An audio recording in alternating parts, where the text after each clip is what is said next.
Okay, Dreadnought band, give me an L. Give me an H.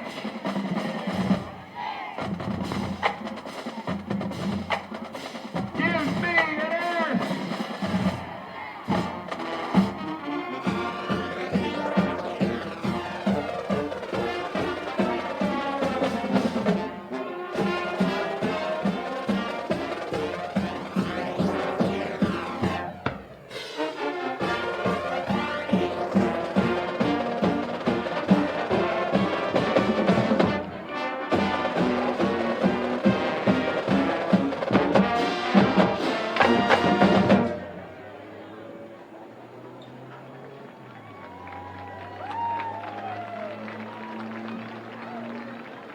The colors tonight are being presented by the Dreadnought Battalion, Lakeland High School's junior ROTC cadets.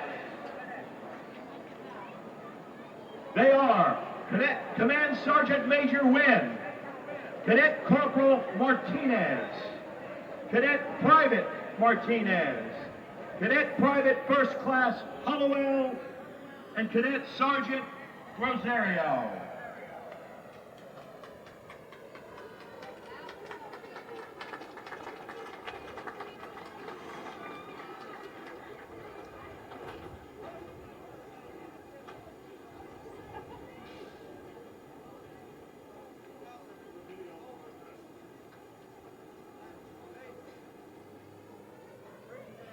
To honor America, please stand at this time and participate as Director of Bands, Mr. Luke Hart, conducts the Dreadnought Marching Band in our national anthem.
Tonight, the Dreadnought Marching Band welcomes band members from our middle schools in the area. They are Southwest Middle School, Lake Academy, McKeel Academy, Lawton Charles Middle Academy, Lakeland Highlands Middle School, Lake Gibson Middle School, and Crystal Lake Middle School. Please welcome these future Dreadnought Marching Band members.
field at Bryant Stadium for tonight's contest between the Strawberry Crest Chargers and the Lakeland Dreadnots. The officials for tonight's game are from the Lake Region Football Officials Association and are referee Dr. Pete Barone, umpire Jason Seal, linesman Robert Jackson, line judge Basco Jackson, back judge Willie Lewis, and the clock official is Inez Spence. The captains for the Chargers this evening are number 18, Joe Witherington, number 20, DJ Brannon, number 52, Ben Good, and number 56, Jake Craig. The captains for the Dreadnots are number 2, Finley Graham, number 8, Cheryl Garnett, number 19, Cleotis England, and number 56, Anthony Smith.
To defer their option to the second half. The Chargers will receive the opening kickoff, and the Dreadnots will defend the north end zone.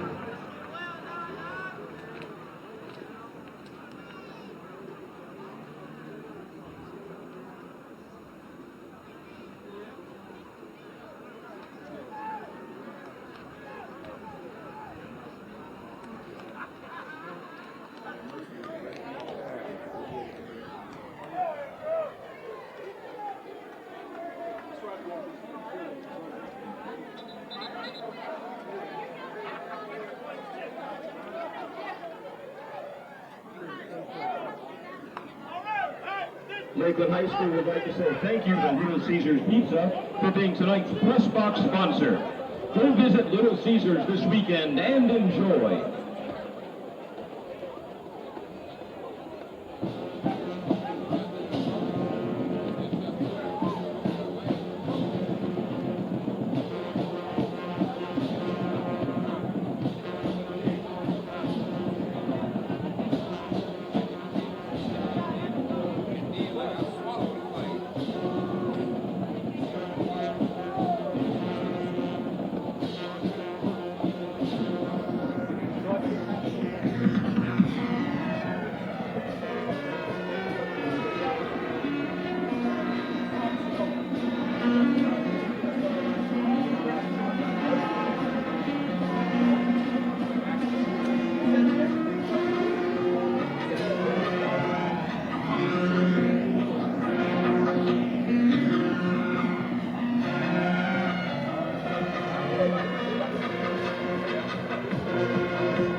Jaden Bowie on the kickoff return.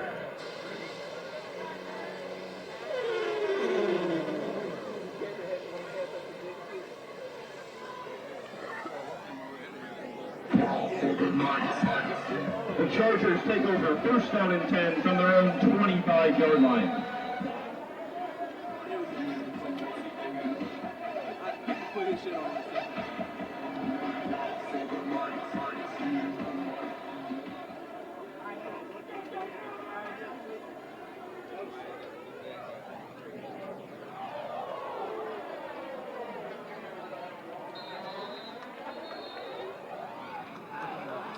Jaden McKinney on the carry, fumble on the play, recovered by the Dreadnots.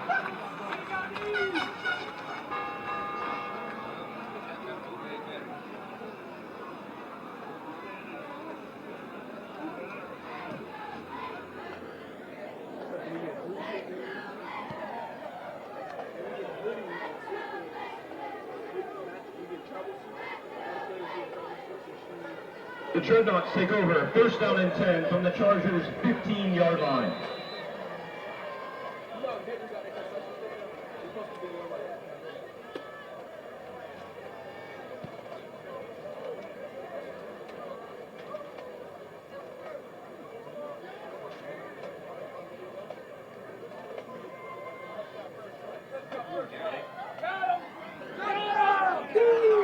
Touchdown, Dreadnots!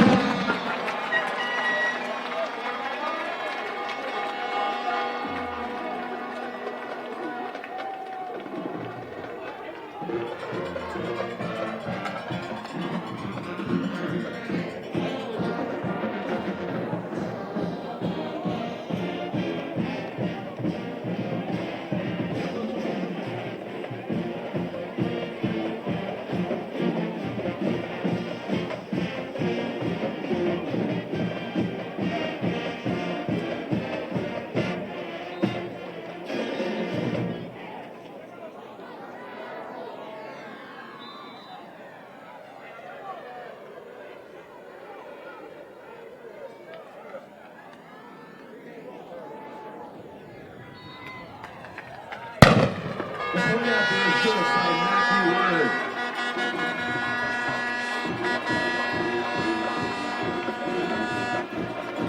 The Dreadnought scoring recap is brought to you by Southern Homes, your hometown builder. The Dreadnought scoring drive was one play and covered 15 yards. That one play was Shale Garnett's 15-yard touchdown pass to Jalen Moore, which brings the score to the Lakeland Dreadnoughts 7 and the Strawberry Crest Chargers 0.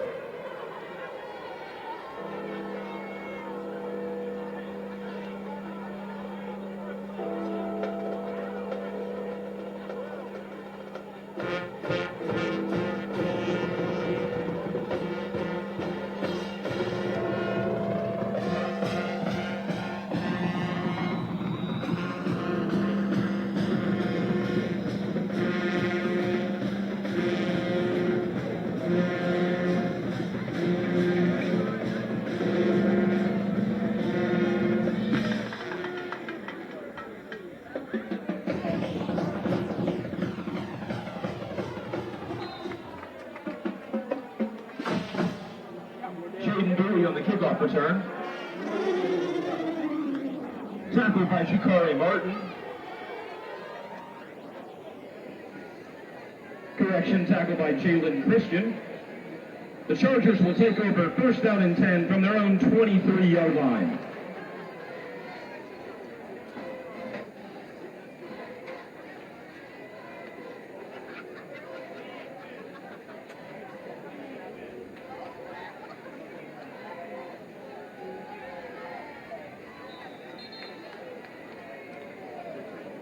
Caleb Gibson's pass is incomplete, intended for Hunter Wilkinson.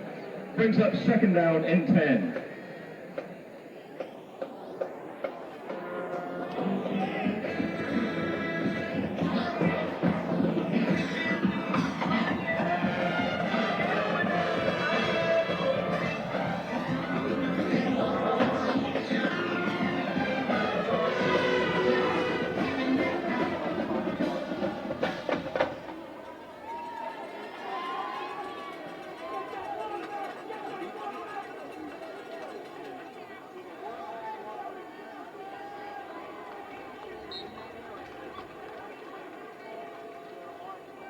Caden Durgan's pass is complete to Jaden Bowie.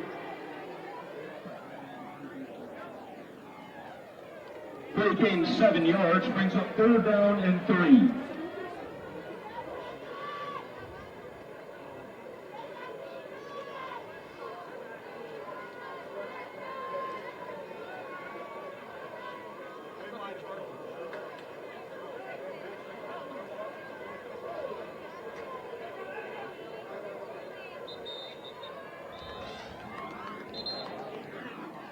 Timeout Chargers. That is their first charge timeout of the first half. Tonight's sponsor of the game is Center State Bank. Thank you, Center State Bank. One of the most important things that we do is actually sit down and take the time to have a good understanding. Having a customer that maybe is opening another location and to help them either secure another piece of property. Whenever our customers are successful, we feel successful as well. And just being able to share in that process is a great experience, and that's why we do what we do.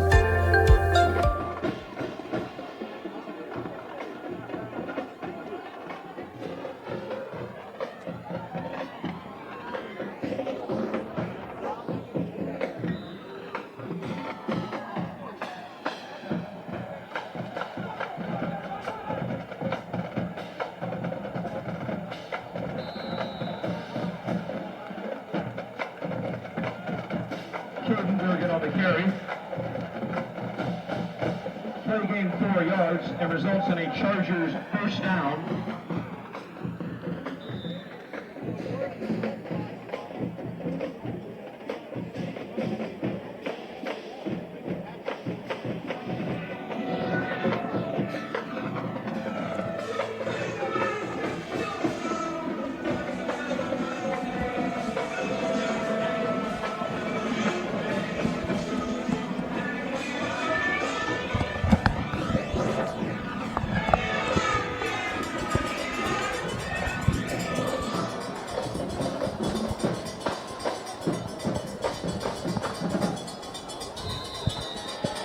Durgan on the carry.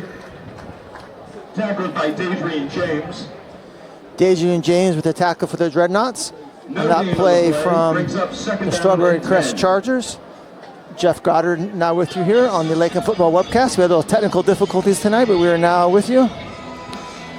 Of course, your score, as you see, is 7-0 in favor of the Dreadnots, courtesy of the Charger fumble on their first drive and the 16-yard touchdown run by senior quarterback Shale Garnett. This brings up a 2nd and 10 here for the Chargers. 9:29 to go in the first half. First quarter, that is. Quarterback drops back. He throws over the middle. And the intended target, number 4 for the Chargers, Hunter Wilkinson, was not really open, but he didn't actually even really look for the football. So here's a replay here. As you see, number 2, Caden Durgan throw the ball. And as you see, the Lakeland linebacker there had good coverage. And he never really got his head turned around. Did the receiver, Wilkinson, to even have a chance to catch that ball, which was pretty well thrown by Caden Durgan for the Chargers.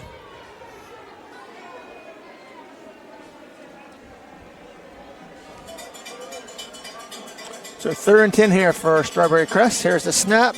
He rolls to his right, and he throws it at the feet of his intended receiver, Jaden Bowie. Brings up 4th down and 10. So 4th and 10 now for the Chargers. Caden Durgan, who's listed on the roster as a wide receiver, but is playing quarterback tonight so far for the Chargers. As you see there in the replay, that was a little bit low, a little bit wobbly, not the best pass of the night so far for Caden Durgan. So Lakeland has 2 guys back to receive the punt. Number 2, Finley Graham, of course, is the featured return man. He's got a partner back there with him to help block.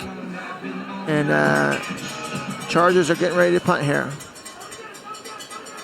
He fumbles the snap, and Lakeland's going to pick it up. Well, they're going to try to pick it up. And he does, and he gets tackled at the 1-yard line. So Lakeland will be in business once again after another Charger fumble. The Dreadnots will take over first down and goal from the Chargers' 2-yard line. So Lakeland will have first and goal from the Charger 2-yard line. So it looked like the ball had butter on it there a little bit. But finally, number 3, Zay Roberson, recovered the fumble and advanced it to the 2-yard line. So first and goal from the Dreadnots. They had a one-play drive after the first fumble by the Chargers, a 16-yard touchdown run by Shale Garnett. Now they have a chance for another one-play touchdown drive after the fumble by the punter there. Garnett's under center. They got the hammer package in. The handoff goes to number 5, Jakari Martin, and that's a touchdown for the Dreadnots. Their second of the night on 2 offensive plays. Just simple hammer formation there. They give the ball to the fullback Martin. He easily scores as Reggie Kellum was the running back on the play. He really didn't do anything. He just had a nice bird's eye view of the play there. Jakari Martin, who's our especially bat this year in the short yardage and goal line situations. Here is Worden for the extra point, his second of the night, and it is up and good, just like the first one. So your score with 9:05 to go in the first quarter, Lakeland 14, Strawberry Crest 0. We'll take a short commercial break and be back with you. Growing up in Florida, I've always enjoyed exploring the lakes, rivers, bays, and the Gulf. But when entering unfamiliar waters, I do best when guided by a local expert. No one knows the way like they do. Likewise, when you get hurt on the job, you may need help to navigate state and federal laws that protect you and your family. If you find yourself in unfamiliar or troubled waters, hire an expert guide. Hire Smith, Fedler, and Smith. All right, back with you. We appreciate our sponsors, Smith, Federer, and Smith. Nice commercial there.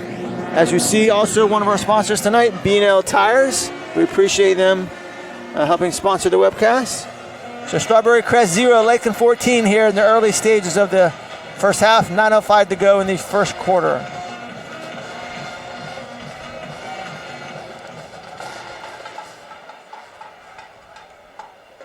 Kickoff is fielded on the 5-yard line or so by Strawberry Crest, and he gets out past the 20, so a nice loaded return there for the Chargers.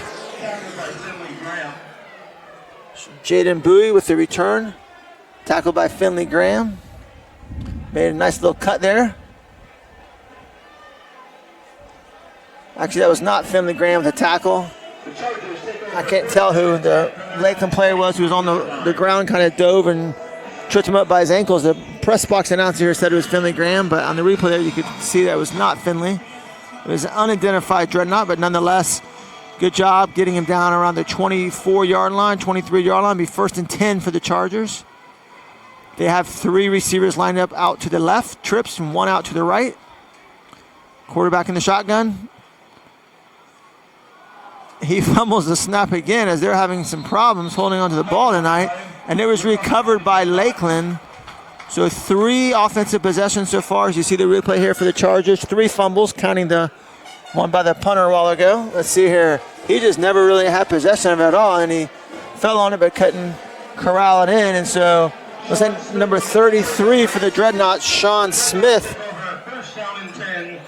Actually, according to my roster, number 33 is France Jean Charles with the recovery, but Sean Smith, number 7, was there as well. So it was either Smith or Charles who recovered the fumble. They both were on the ground there. So once again, Lakeland takes over deep in Charger territory. They'll have first and 10 at the Strawberry Crest 25-yard line. It's there in business once again. Garnett under center. Takes a snap, play action fake, rolls out to his right. And he has a man open there, but he cannot come up with a catch. Pass is incomplete. Intended for Andrew Proctor. Number 11, Tyrell Jones was the intended receiver. Actually, I think that was Andrew Proctor, the intended receiver. There's a flag on the play, though. So you see Garnett here rolls out, makes a nice pass there and Proctor, number 14, could not come up with it. It was defensed by number 16 of Strawberry Crest, Jaden McKinney, who was right there, but that was a ball that Proctor, I'm sure, would tell you he should have caught. The penalty is illegal, hands to the face against the Lakeland, so that's going to march him back. So we will not have our third one-play scoring drive of the first quarter.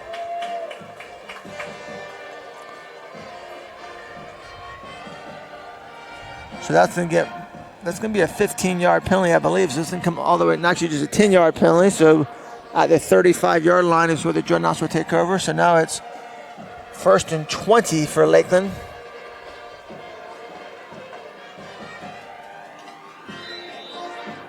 So Burnett in shotgun. Takes the snap and he hands it off to DeMarcus Bowman running to his right. He's got a big hole. Actually, that's number 5, Jakari Martin, who's normally is a short yardage specialist, but he takes it there and gets outside and shows you a little bit of speed there as he's down inside the 10-yard line, or actually right at the 10-yard line. So I think it's going to be, it'll be 1st and goal at the 10-yard line for Lakeland. Now it's 4 plays to get it into the end zone.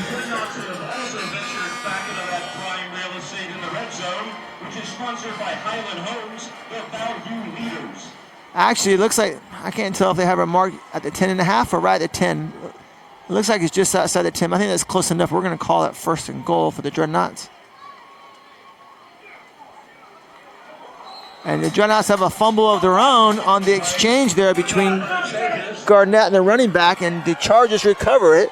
As you see here on the replay, Garnett tries to give it to number 5, Martin, and they just muffed the exchange there. I couldn't quite tell there if he was actually trying to leave it in Martin's belly, if he was trying to pull it on the read option, but nonetheless, looks like their coaches are talking to Martin. I think that may have been on Martin, but nonetheless, between Garnett and Martin, they fumbled that exchange, so Lakeland gets a taste of their own medicine, and the Chargers recover fumbles, so they will take over 1st and 10 at around the 12-yard line, it looks like. So no DeMarcus Bowman so far. We'll have to try to see if we can get an update on that. I'm not sure if he's hurt or what the situation is. We have not seen him in the game, I believe, so far tonight. Quick handoff up the middle for the Chargers, and he gets stuffed as the Lakeland defensive line does their job and do not give up any ground. It's just going to be, I think, 2nd and 10, maybe 9. He may gain a short yard. Actually, that was not a handoff. That's a quarterback keeper there. For number 2, Caden Durgan. I'm not sure. Actually, we're going to say actually lost about a yard or so. It'd be 2nd and 11, maybe 2nd and 12.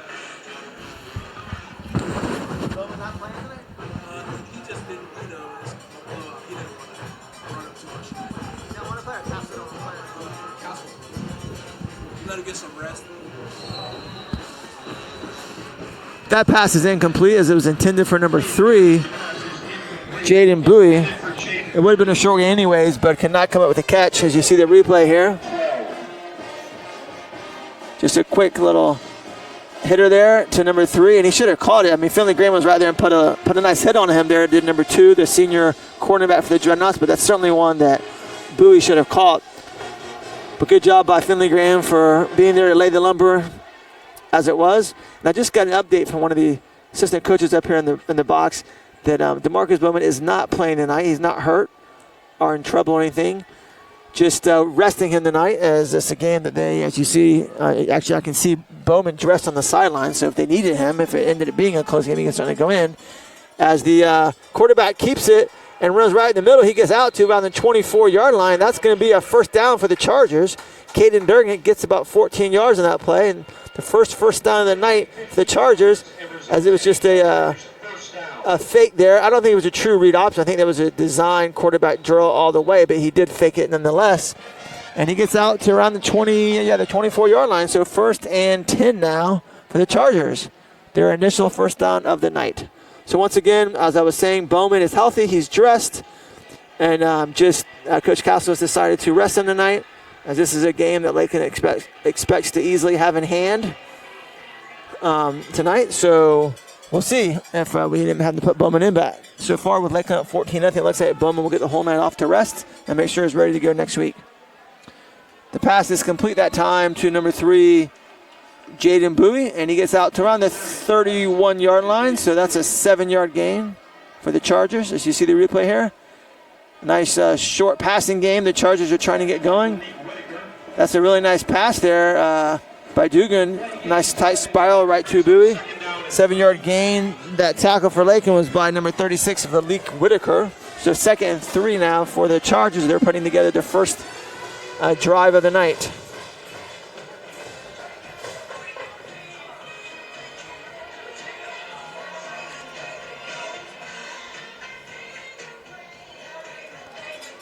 So Caden Durgan back in the shotgun here with a running back to his left. Design quarterback keeper, and he runs right up the middle, gets about 2 yards. So I think he's going to be short of a first down, but there's a flag as well. So let's see what that call is. On a 2nd and 3rd play, got about 2. But the head referee is having problems understanding what the line judge is telling him the penalty is. But I think they finally got together, and now we'll get to see what the call is. As you see the replay there, as Durgan gets out to around the 33-yard line. But the penalty is a chop block against the Chargers, so Lakeland will definitely accept that, as that's a big 15-yard mark-off. So instead of being 3rd and 1, they're going to have 2nd and long. Will Strawberry Crest. It's a tough break there for the Chargers.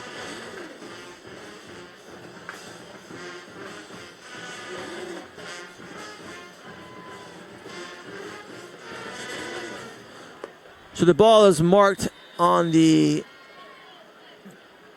20-yard line. So it would be 2nd and, let's see, we'll call it 2nd and 14. But that's going to be the first quarter water break. So if you're at home, go to the refrigerator, grab a nice cold drink.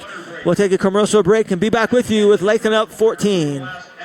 This is what you expect. Well, don't worry. The whole family's going to like this. It's not going to be here tomorrow, I'll tell you that much. It's beautiful. Oh, don't worry about that. We'll fix it. We're going to handle everything. And this is a different experience. Welcome to Regal.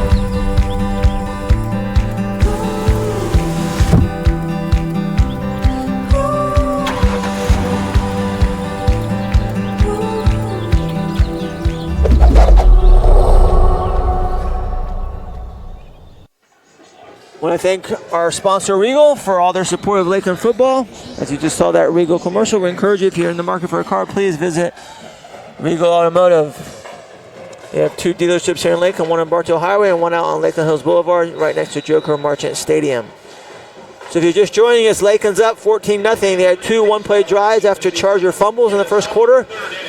The Tampa Bay Rays 2 and the Toronto Blue Jays 0. Strawberry Crest had a 3rd fumble, but then Lakeland had a fumble as well on the exchange between Garnett and Jakari Martin. All right, so 2nd and 14 for the Chargers. It's going to be a quarterback keeper by Durgan. He gets nowhere as he's brought down by number 96, Rayshawn Glinton, and number 33, France Jean Charles.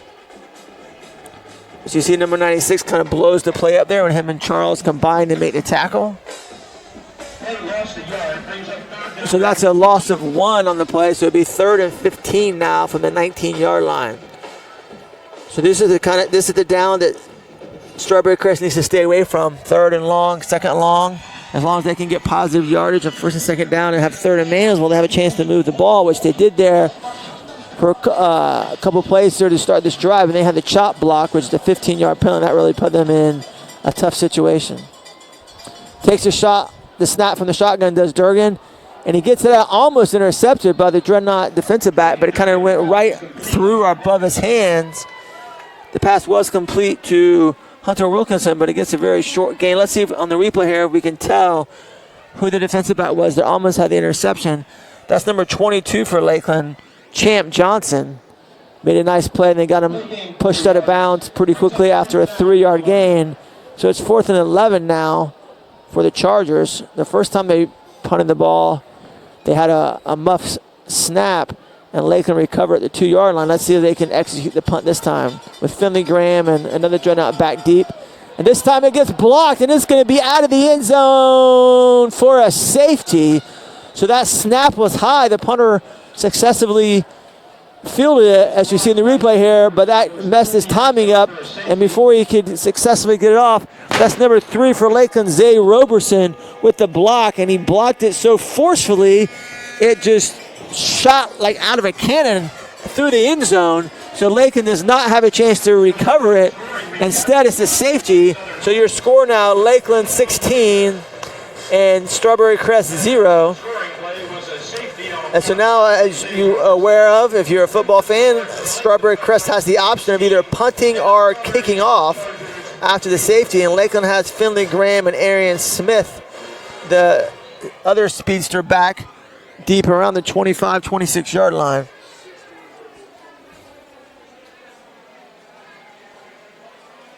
So 4:06 to go here in the first quarter. Lakeland up 16-0.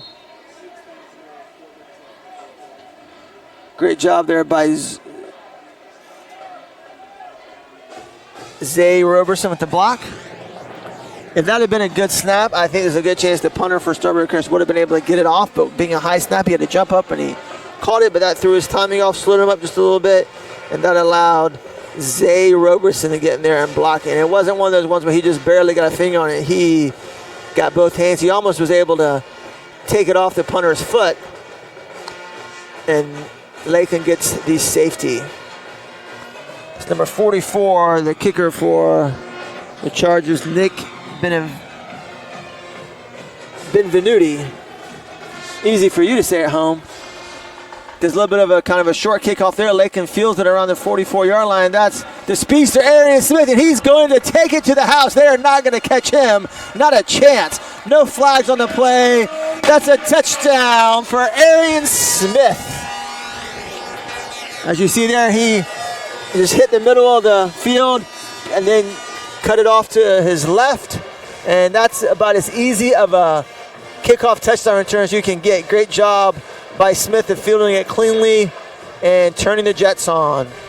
And he was able to score here in the southeast corner of the Bryant Stadium end zone at Bill Castle Field.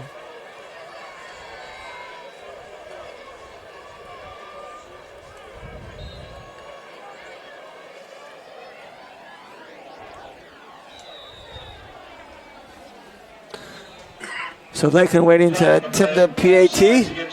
There's a flag on the Chargers, so it'll be interesting to see if Coach Castle decides to go for 2. He often will go for 2 if the defense is offside or gets a penalty on the PAT, but it looks like he's maybe partly out of mercy to the Chargers. He's just going to go ahead and, or maybe he wants to get his kicker some more work. He's going to go ahead and just kick it. That's Matthew Ward, the junior kicker.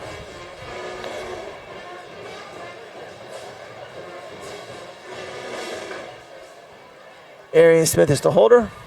Here's the snap. It was a little bit low, so Arian Smith is going to just pick it up and jaunt into the end zone as he did last week, I believe, on 2 different plays. So we will get a 2-point conversion after all. So your new score with 3:56 to go, Lakeland 24, Strawberry Crest 0. As you see the replay there, a little bit of a low snap. So Arian Smith just picks it up and easily scores. So Arian Smith on 2 special team scores on that drive, if you will, the kickoff return, and then the 2-point conversion. So 8 points tonight for Arian Smith, as he's getting lots of recruiting attention from Georgia and Clemson and Florida and Oklahoma. I understand he recently made a trip up to Clemson to visit the Tigers. He is not committed yet, but he certainly has lots of options from some of the top-tier Division I programs in the nation. Of course, his teammate DeMarcus Bowman, currently committed to Clemson. His teammate Finley Graham, currently committed to Florida. So he's got lots of options. He could join one of his teammates at those 2 schools, or he could chart his own course and go to Georgia or Oklahoma. I think maybe even Alabama is recruiting him as well. So lots of options for one Arian Smith. Lakeland set the kickoff from their own 40. Matthew Ward puts foot to leather, and it's going to be caught by number 3, Jadon Bowie, and he's going to get out to around the 20-yard line. So the Chargers will take over 1st and 10 at their own 20. So if you're at home are you just joining us thinking that Lakeland's up 24-0? Perhaps they scored 3 touchdowns and a field goal, but that would be incorrect. And they've scored 3 touchdowns, 1 with a 2-point conversion, and they had a safety. So that's, for all you mathematicians, that's how they've gotten to 24 points. Speaking of mathematician, want to say hi to my mom, Mrs. Goddard, who is, of course, an extraordinary math tutor here in Lakeland. Been doing that for about 30 years. I'm sure she was watching at home tonight with my dad and perhaps my brother Jason. Thanks for joining in on the webcast tonight. So shotgun snap, that's a quarterback draw right up the middle by Durgan. He gets maybe 1 yard out to around the 21-yard line. So it'll be 2nd and 9, or maybe 9.5. We'll give him a generous half yard. I think the screen's still going to say 2nd and 10. We're going to give him a half a yard. We're in a generous mood. As you see the replay there, that tackle once again made by the law firm of Gene Charles and Glinton. That's France, Gene Charles, and Ryshawn Glinton. For the second time tonight, they have combined to make a tackle. Charles is a senior linebacker, and Glinton is a senior defensive lineman. All right, so we'll call it 2nd and about 9.5. Durgan's in the shotgun. Here's the snap. There's a quick throw out to the right flats, and that was through the hands of a Dreadnought defensive back. The intended receiver was number 13 for the Chargers.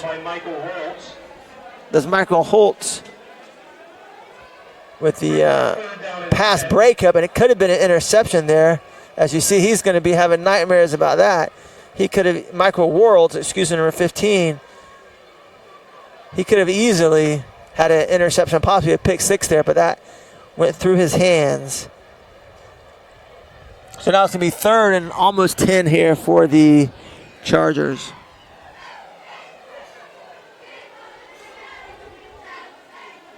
Here's a snap in the shotgun. Durgan looks, he throws it down the right sideline, and that is going to be incomplete. Durgan's pass is incomplete, intended for Hunter Wilkinson. Hunter Wilkinson was the intended receiver. That's the senior defensive back, number 6, Jalen Christian, defends that for the Dreadnoughts. It's going to be 4th and almost 10, so out comes the punter for the Chargers. But so far, they have failed to execute either of the 2 punts. They might be better off going for it than punting. Let's see if the 3rd time is a charm, as you have Finley Graham, and it looks like number 23, Kendall Dennis, back deep for the Dreadnoughts. And once again, a high snap. Can he get it off? He gets it off, but it's going to only go about 5 yards, and it had English on it, so it bounced back the wrong direction. I think they're going to mark it down at the 21-yard line. So my friends, in the books, that's going to go down as a 1-yard punt. But that's better than having it blocked or having a fumble snap recover the 2-yard line. So we'll say that's a little bit of progress there for the Chargers punt team. The ball is down by number 6, Jaden McKinney for the Chargers. Lakeland takes over at the Charger 21-yard line, 1st and 10. Garnett is once again in the shotgun, trips to the left, receiver out to the right, that's Proctor. And Jakari Martin is lined up to his left. He takes a snap. He looks to throw a fade in the end zone, and he has the receiver open, but that was underthrown, and so the cornerback was able to get there and kind of break up the pass. Hopefully we can see a replay here. It looks like he had the inside guy open. I think he should have thrown it to him. Instead, he threw it kind of a fade there in the left corner of the end zone. And it looked like at first he had him beat, but it was underthrown, kind of a back shoulder fade. And the receiver, who I couldn't quite tell who that was, made a play on it, did a good job coming back to the ball and got a hand on it, but could not get all the way around the defender to make the catch. But a good effort there by the receiver. And unfortunately, these gray jerseys, I cannot tell who that was. But this time, Garnett takes a snap, rolls to his left, and he had a receiver open. That was number 9, Jalen Roll. A little bit low, but one that he should have caught as he got both hands on it, but unable to do so. So it'll be 3rd and 10 now. As you see a replay here, rolls out to his left, does a good job of squaring his body around, and makes a pretty good throw. Let's see there. Right there, that's one that Roll will tell you he needs to catch. A little bit low, but good throw. Only Roll can catch it. No chance for interception. And that's one that his receiver needs to make the catch on, the senior receiver. So now we have 3rd and 10 from the 21-yard line. Here's a snap. Gets it out quick in a wide receiver screen to roll. He catches it this time, and he's inside the 10. He breaks the tackle, and he's inside the 2-yard line. It's going to be 1st and goal just inside the 2-yard line for the Dreadnots. Nice catch and run there by Jalen Roll. I believe that's the first completed pass of the night by Garnett. Did a good job of getting the ball out quickly to his senior wide receiver, who this time picks him up after dropping the ball on 2nd down. Roll makes a good catch, and now it's 1st and goal from the 2-yard line as the Dreadnots are in business. So this time the I formation for Lakeland. Quick handoff to Jakari Martin, who scores easily. Touchdown, Dreadnots. Jakari Martin having quite the night as he has 2 touchdowns now for Lakeland. Good job by the Lakeland offensive line, opening up a pretty nice hole, and a good job by Martin, who started off looking to his right, cut it back to the left, and had an easy run there. Nice hole opened up by the Dreadnought offensive line. The senior running back, fullback for Lakeland. Tonight he's playing more of the running back position. As once again, if you're just joining us, DeMarcus Bowman getting a little bit of R&R tonight. Once again, Arian Smith is the holder, and Matthew Word in for the extra point attempt. Let's see this time if the snap is good. Here we go with the snap. The hold is down, and the kick is going to be up and good. So Lakeland 31, the Strawberry Crest Chargers 0. So this is a district game for Lakeland tonight. Some of you might be wondering why a school like Strawberry Crest only has, looks like maybe 20 players dressed out. Why are they playing the Lakeland Mighty Dreadnots? Well, there's your answer there. We are in the same district now, so they automatically on our schedule. Lakeland had their first district game 2 weeks ago with a victory over Plant City. So they're Lakeland now well on the way to their 2nd district win of the night, of the year, I should say. They step out of district next week, I believe. Is Centennial, I want to say, is the game next week on October the 4th. And then after that, they have, I believe, 3 district games in a row to kind of close out the schedule. On the 11th, they play at Durant. The 18th at Bloomingdale. And the 25th, home against rival Kathleen. And then they'll have a week off. And then if all goes well these next few weeks, they'll be hosting a game to start the playoffs, which would be, I believe, on Friday, November the 8th. So once again, the Lakeland Dreadnoughts will be kicking off. Matthew Ward from their own 40-yard line. We had a feeling this game could be a running clock by halftime tonight, but it actually might be a running clock by the end of the first quarter. Although anymore, I think there might be a rule that you can't have a running clock until halftime. So we'll see. I think maybe if the coaches agree, you could go ahead and do a running clock before the half. So we'll see what happens in regards to that. I believe it used to be automatically a running clock once there's a 35-point lead, but I think now the coaches have to agree if that occurs in the first half. So we'll see what happens with that situation. So again, we want to thank our sponsors, B&L Tires, and also the sponsor at the game tonight here at Bryant Stadium is Center State Bank. Also, of course, Agnini Family Dental. It's one of our major sponsors in the webcast. We want to thank them as well.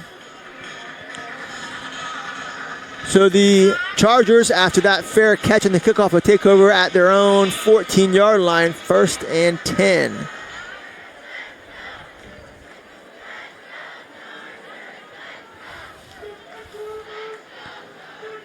Durgan takes the snap, and once again, it's a design quarterback draw, and he gets out to around the 16-yard line.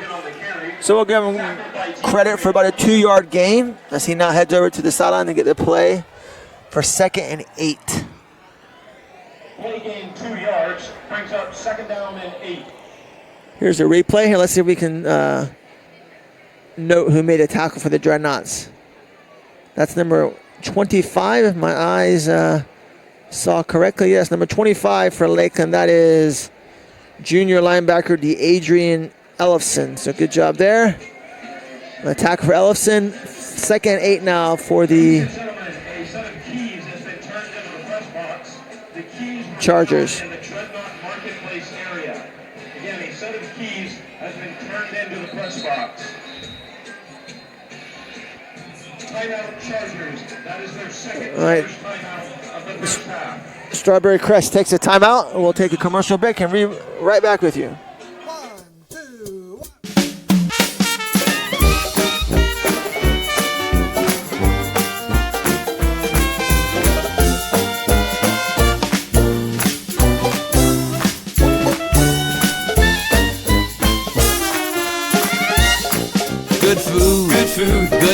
good times, and all the flavor of New Orleans at Harry's Seafood Bar and Grill.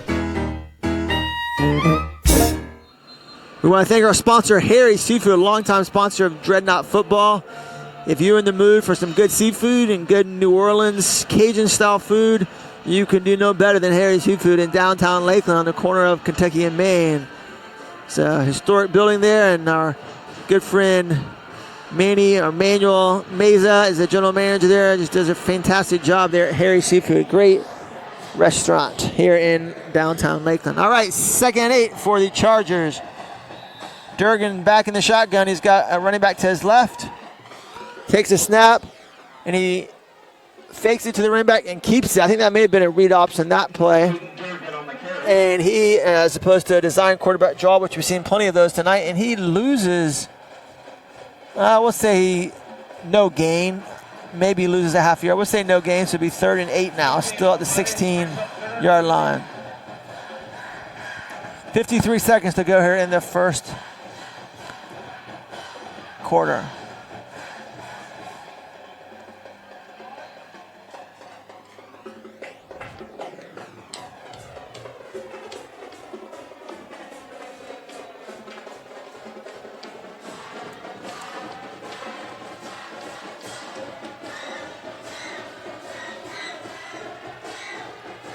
Snap is low, and it's underthrown, and it's picked off by number 36 for the Dreadnoughts, and it's a pick 6 for Malik Whitaker.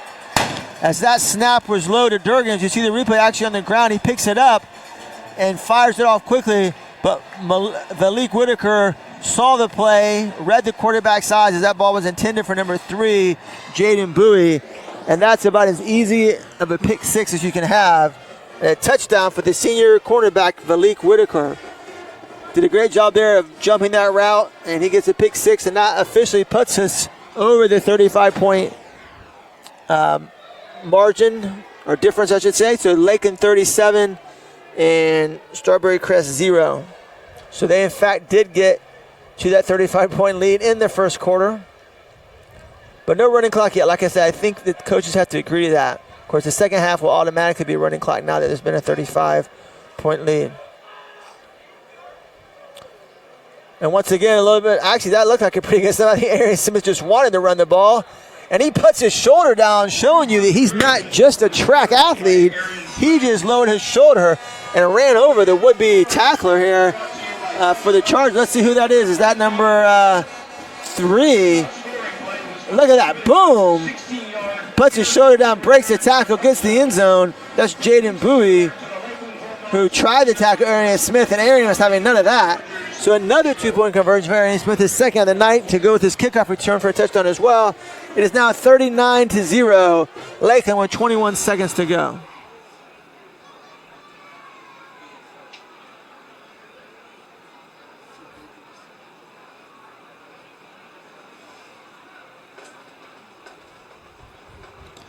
So once again, Matthew Word is going to be kicking out for Lakeland. He might get tired then. They might have to bring the backup kicker in because his leg is getting quite the workout. Although he hasn't been able to attempt 2 of the last 3 extra points. So get a little bit of a break with that.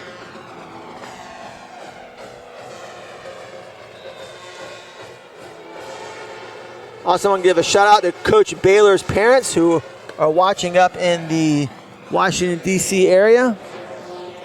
Big Dreadnought fans and supporters. With their son Will, so wide receiver coach here at Lakeland, does a great job also heading up the recruiting efforts in terms of working with the college coaches and helping these great Dreadnought athletes find homes to play college football at. That nice return here by the Chargers is he gets it out past the 25, almost to the 30-yard line, their best return of the night. Hunter Wilkinson on the kickoff, on that kickoff return, nice job there.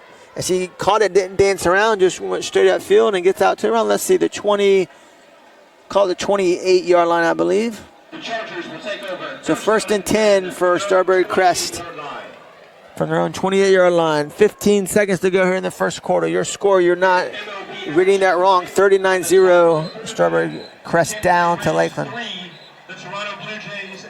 For all of our baseball fans out there who are following the Rays' quest to secure a wild card spot, they're up 3-0 early in the game against the Toronto Blue Jays. So if they win tonight, then regardless of what the Indians do, they at least clinch a spot in a play-in game for the wild card spot. And if the Indians were to lose tonight, which I think last I heard they were losing to the Nationals and the Rays end up winning, the Rays could actually clinch a wild card spot tonight.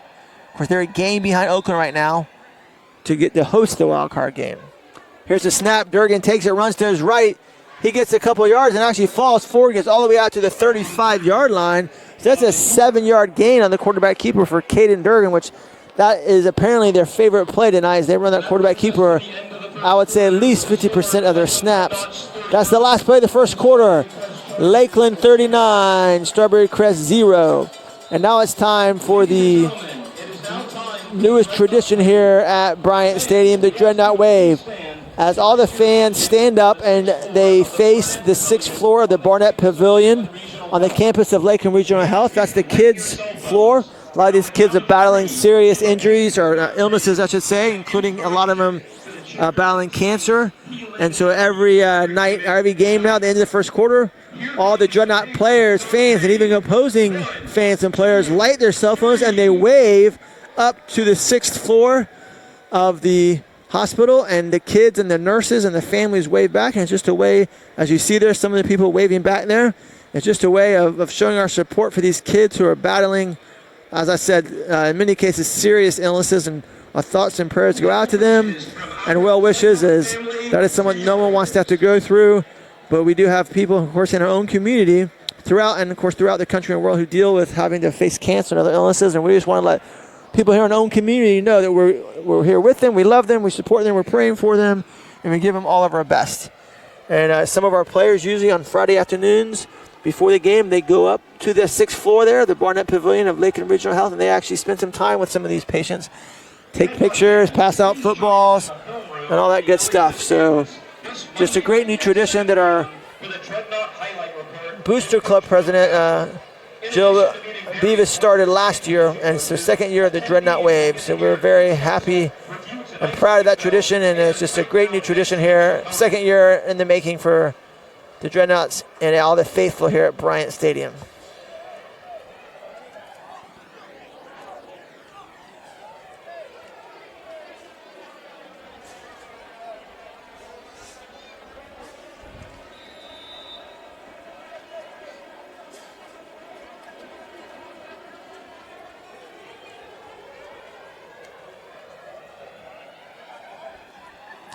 All right, here's the play for Chargers. It's a fumble and picked up by Lakeland, and Lakeland's going to be in business again. Ryshawn Glinton's having a whale of a game tonight. Several tackles for losses, and now a fumble recovery, and he's able to advance it. Picks it up around the 33 and gets it down to right around the 20-yard line, maybe 19-yard line. So we're officially in the red zone, as Lakeland's really not getting a chance to run that many plays on offense tonight because they're having such short fields and special teams touchdowns and pick sixes and all the like. So not really a lot of work to be done by the Lakeland offense tonight.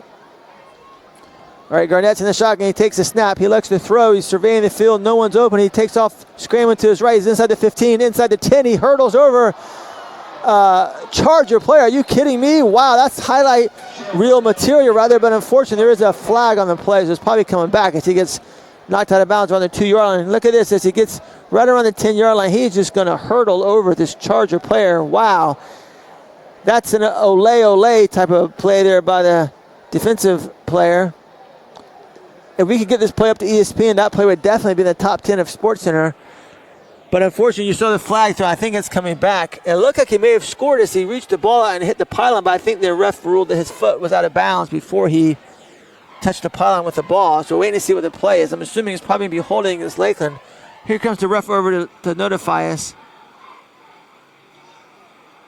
Penalty is a personal foul for illegal hurdling. Yes, in high school, I forgot, it's illegal to hurdle, as we found that out in the state championship game last year. I believe it was Bowman hurdled one of the St. Thomas Aquinas defenders.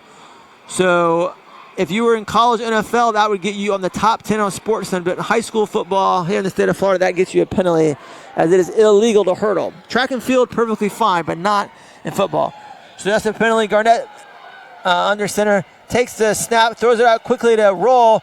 He tries to juke number 3, Bowie, but is unable to. So Bowie gets him down around the 20-yard line. So that's going to be a 6-yard gain. That gets it back to almost the original line of scrimmage. Should be second and about 11 now for the Dreadnots. That's Michael Barrett in my ear reminding me about the illegal hurdling. I totally forgot about that, but sure enough, that happened in the state championship game. I think that's kind of a lame rule. If you're athletic enough to jump over a guy, why throw a flag? If anything, we should celebrate that. That's a great athletic play. So someone needs to petition the FHSAA to change that rule, and let's make hurdling illegal. Hashtag legal hurdling. Let's get that going. Another quick pass out to Roll. I believe he breaks the first tackle inside the 10. He's going to get down to around the 5-yard line. So a very similar play, but the other side of the field this time, as Roll is doing a good job of getting those wide receiver screens, the ball out quickly and accurately, and allowing Roll, who's caught 3 of those now in the last 2 drives, to get upfield, as you see the replay there, and get positive yardage. And that's a first down on a 2nd and 11 play. Good job, though, by Strawberry Crest getting him down before he got in the end zone, but nonetheless, 1st and goal now for the Dreadnots. Garnett under center, I formation, but that's going to be a false start on Lakeland. That's going to move the ball back to the 10-yard line, so it'll be 1st and goal from the 10 now. Against the Dreadnots. As I believe he was either the right tackle or the tight end was a little bit antsy there, wanting the play to start quicker than Garnett was ready for it to start.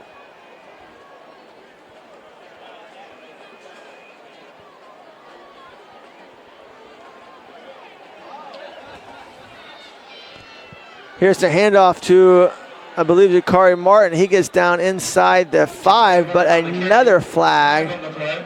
So let's see what this one's all about. And not only is DeMarcus Bowman taking the night off, getting some rest, I have not seen very much of number 21, Reggie Kellen. He might be, I've seen him in at least one play, but I think he might be getting some rest tonight as well. Let's see what the flag is. Holding against Lakeland. So that's going to bring it back to around the 17-yard line. So 1st and goal now for Lakeland from the 17.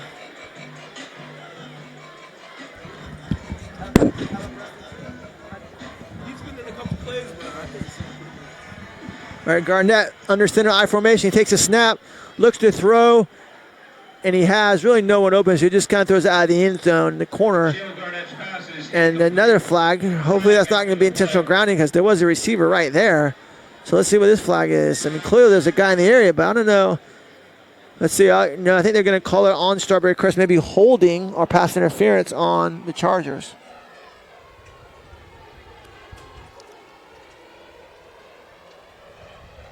As the referee is talking to the Lakeland, making sure they want to accept it. Let's see. Here we go. It is a personal foul, illegal contact to the helmet or head by Chargers, illegal blow to the head, personal foul. So that's going to probably be at half the distance to the goal, I would imagine. So that should put the ball around the 8.5-yard line. So now back inside the 10-yard line. Still 1st and goal for Lakeland. It's been 1st and goal for Lakeland for a while now. And we do have a running clock now. So apparently the coaches have agreed to have a running clock. I mean, the score is 39-0 in the 2nd quarter. It just makes sense. You want to get out of this game with neither team suffering any injuries. So 1st and goal from the 9, we'll call it. Garnett's under center. 2 receivers split out to the left. It's going to be a handoff to Martin, and he's going to have a big hole and score easily as he doles out some punishment as he crossed the end zone to one of the Charger defenders. But that's another touchdown. His 3rd of the night for Jakari Martin. So Lakeland now up 45-0 pending the PAT. Jakari Martin having the game of his life as Bowman and Kellum are getting some rest tonight.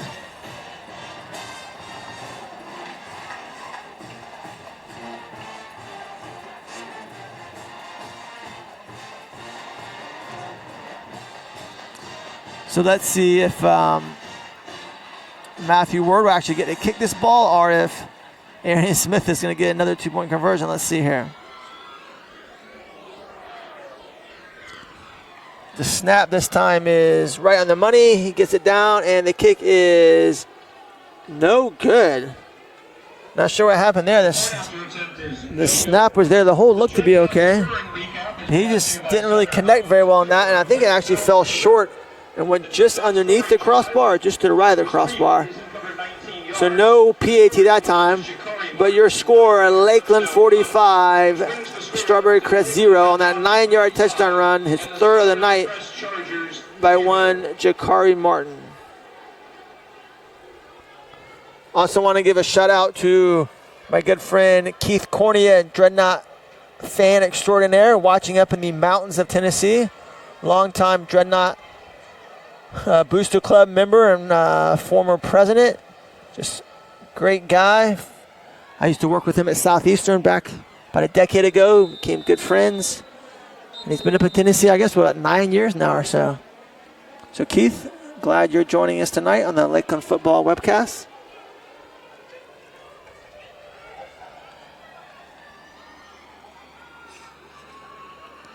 It's Matthew Word. We're kickoff again tonight. He's getting a lot of practice doing that. Gets the ball on the tee. Getting ready for action. But it is now an official timeout for the second quarter water break. We'll take a commercial break and be right back with you.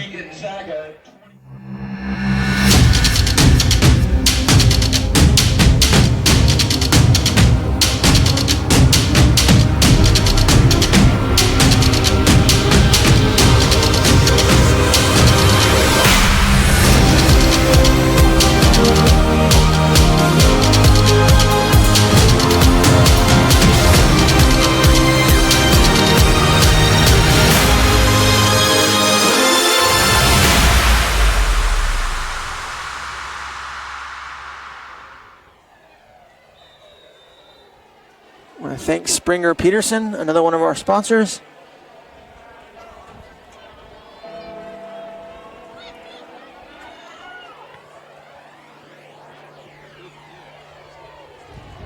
That kickoff goes into the end zone. Good job there by Matthew Word. So it'll be a touchback. Chargers will take over at their own 20-yard line.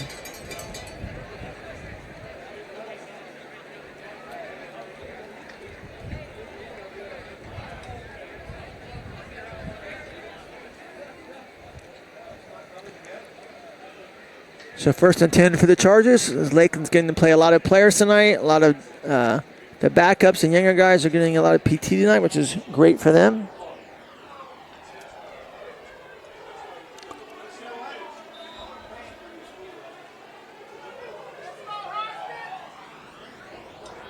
All right, Durgan back in the shotgun. He hands the ball off, and that goes nowhere.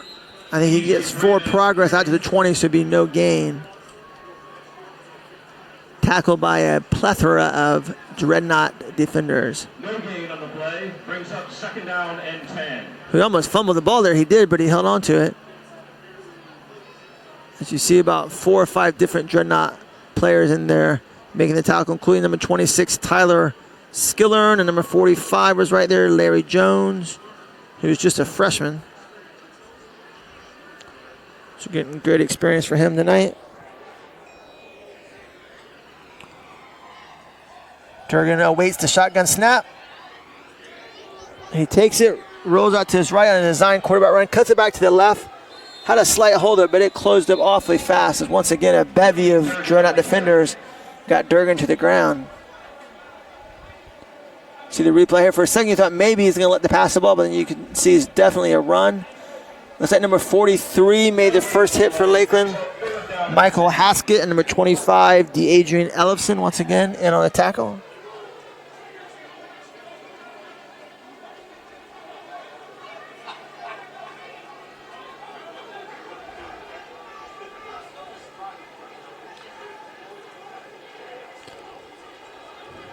I'm having to check the roster a lot tonight because a lot of the Dreadnought backups and normally don't play as much during the game. Here's 3rd and 10 for the Chargers. Durgan takes the snap in the shotgun, throws it out, and it has a guy open, but he drops it, so it's not a fumble, incomplete pass. Brings up 4th down and 10.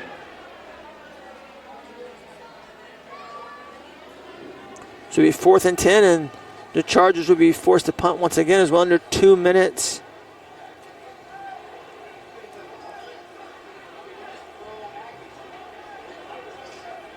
To go here in their second quarter. With the running clock now, these quarters will go by very fast.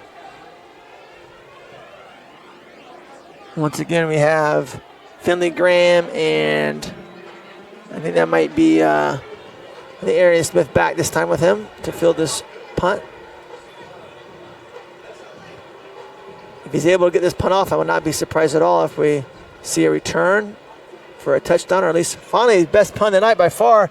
And that's actually Dennis feels it, not Arian Smith, as the other guy back there with Finley Graham. And he cuts back to his left, has some room in the sideline. Now he cuts back to his right, and he's going to finally go down around the 39-yard line. But nonetheless, a pretty nice punt return there by Kendall Dennis, the senior defensive back. As he caught it, kind of going on the right side of the field, then turned around and came all the way back over here to his left. And it was finally, as you see there in the replay, kind of bottled in, and he finally just, you know what, let me just go down here around the 38-yard line. So we're going to give him credit for that, for about a 20, I don't know, around a 20-yard punt return.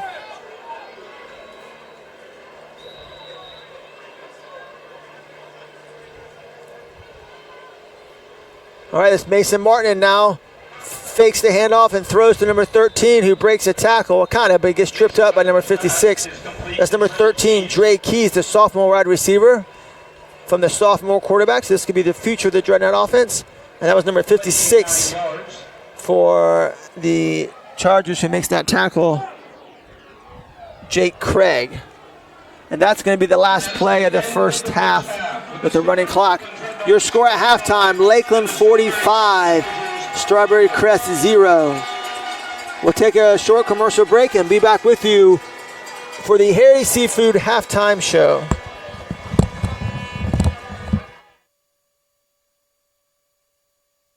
One of the most important things that we do is actually sit down and take the time to have a good understanding, having a customer that maybe is opening another location, and to help them either secure another piece of property. Whenever our customers are successful, we feel successful as well. And just being able to share in that process is a great experience, and that's why we do what we do. Growing up in Florida, I've always enjoyed exploring the lakes, rivers, bays, and the Gulf. But when entering unfamiliar waters, I do best when guided by a local expert. No one knows the way like they do. Likewise, when you get hurt on the job, you may need help to navigate state and federal laws that protect you and your family. If you find yourself in unfamiliar or troubled waters, hire an expert guide. Hire Smith, Fedler, and Smith. This is what you expect. Well, don't worry. The whole family's going to like this. It's not going to be here tomorrow, I'll tell you that much. It's beautiful. Oh, don't worry about that. We'll fix it. We're going to handle everything. And this is a different experience. Welcome to Regal.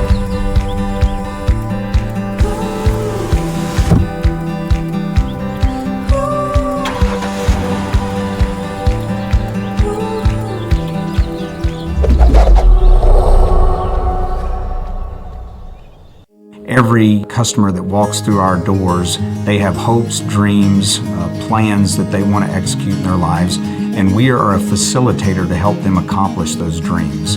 I think we should never lose sight of the fact that we are a trusted advisor to our clients, which allows us to really formulate a relationship with an entire family that spans generations, and it's frankly something that brings the most satisfaction to what we do every day.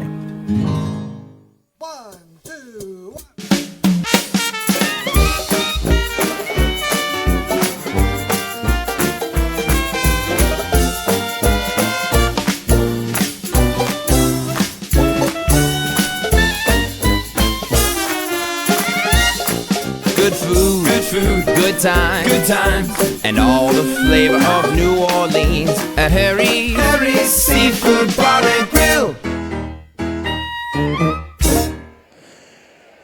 Jeff Goddard back with you on the Harry Seafood halftime shows. We just saw the commercial there from Harry Seafood, located in downtown Lakeland. Your score tonight at halftime, Lakeland 45 and Strawberry Crest 0, as we already have the running clock here in the first half. So the second half will fly by as well. Lakeland really hasn't been able to run lots of offensive plays, not as much as you would think, being up 45-0, as Strawberry Crest has had multiple fumbles, which Lakeland scored the first 2 touchdowns on one-play drives, and then they had a kickoff return off the safety by Arian Smith, and then they had a pick 6 as well by Valik Whitaker. And of the offensive touchdowns, 3 of them have been scored by Jakari Martin on relatively short runs, and then also Shale Garnett scored one as well. And that's pretty much how we've got to 45-0. If you're just joining us, DeMarcus Bowman has not played at all tonight as they're resting him. Also, Reggie Callum has been in the game a couple times, but I don't think he's had any carries. So they're basically resting their top 2 running backs. Jakari Martin, who's normally the outback or the fullback, is kind of getting the featured role tonight and having the game of his life with some really nice runs. And as I mentioned, 3 touchdowns. Shale Garnett did play the entire first half until the last play there, and Mason Martin got in and completed a pass before the clock ran out. And so it looks like Mason Martin will probably go the whole second half, get some more reps to the young sophomore quarterback who filled in very well earlier this year while Garnett was hurt. And of course, he will probably be our quarterback of the future, as he'll be a junior next year. So once again, your score: Lakeland 45, Strawberry Crest 0. Lakeland getting to play a lot of backups and underclassmen tonight, getting them valuable experience and resting some of their main starters as we have our stretch run coming up. We just have 4 regular season games left after tonight. Next, we'll be back here at home at Bryant Stadium on October the 4th, that would be, against Centennial High School. And then the next 2 weeks will be on the road, both district matchups, the 11th at Durant and the 18th at Bloomingdale, and then the 25th back here at home against Kathleen to close out the regular season. And then have a week off, and hopefully we'll be preparing for a home playoff game if all goes well over the next month. Now, Bloomingdale High School, of course, this is the first year that we're in the same district as some of these Hillsborough County teams, Plant City, Strawberry Crest, Bloomingdale, Durant. Last year, Bloomingdale had a very good year, and they made it deep into the playoffs. I believe they made it to the Elite 8 before losing a tough game. So perhaps Bloomingdale might be the toughest remaining game on our schedule. That would be on 3 weeks from tonight on October the 18th. So once again, your halftime score: Lakeland 45, Strawberry Crest 0. We're going to take another commercial break. When we come back, we will show you the marching band of Lakeland High School. Thank you very much, and we'll be back with you in a few minutes for the second half.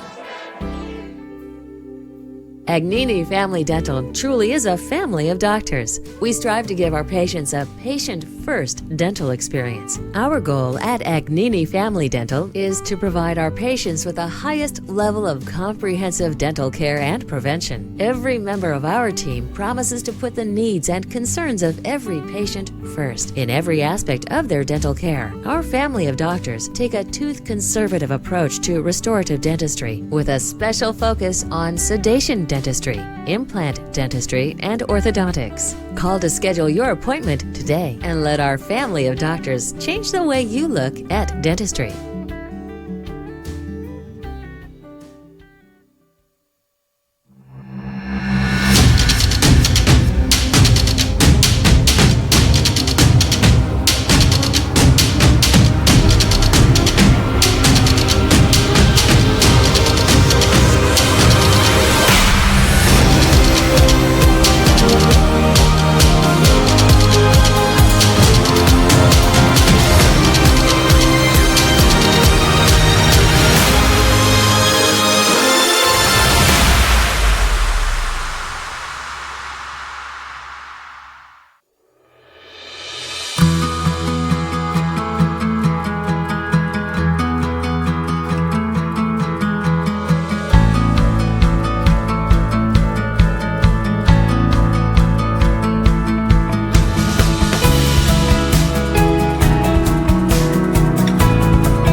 firms can pinpoint an exact moment that inspired its founding purpose. For Smith, Fedler & Smith, it was 1942 when H. Guy Smith's uncle was paralyzed after a fall in a sawmill. He died 14 months later, leaving behind a family in need. The loss inspired Smith to found his law firm to fight for the rights of workers, the injured, and their families. To this day, Smith, Fedler & Smith remains committed to his mission. Smith, Fedler & Smith. One of the most important things that we do is actually sit down and take the time to have a good understanding, having a customer that maybe is opening another location, and to help them either secure another piece of property. Whenever our customers are successful, we feel successful as well. And just being able to share in that process is a great experience, and that's why we do what we do. Growing up in Florida, I've always enjoyed exploring the lakes, rivers, bays, and the Gulf. But when entering unfamiliar waters, I do best when guided by a local expert. No one knows the way like they do. Likewise, when you get hurt on the job, you may need help to navigate state and federal laws that protect you and your family. If you find yourself in unfamiliar or troubled waters, hire an expert guide. Hire Smith, Fedler & Smith. This is what you expect. Well, don't worry. The whole family's going to like this. It's not going to be here tomorrow, I'll tell you that much. It's beautiful. Oh, don't worry about that. We'll fix it. We're going to handle everything. And this is a different experience. Welcome to Regal.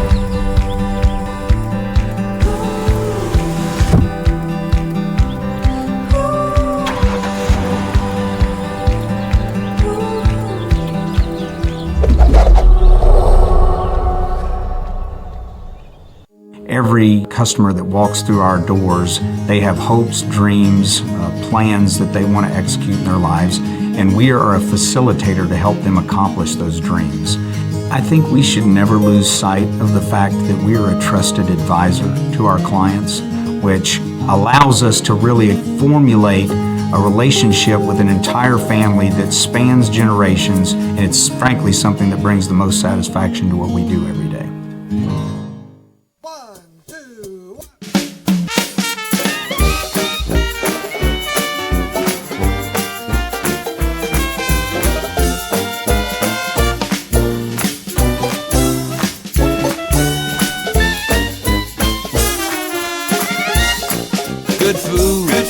Good times, and all the flavor of New Orleans at Harry's Seafood Bar and Grill.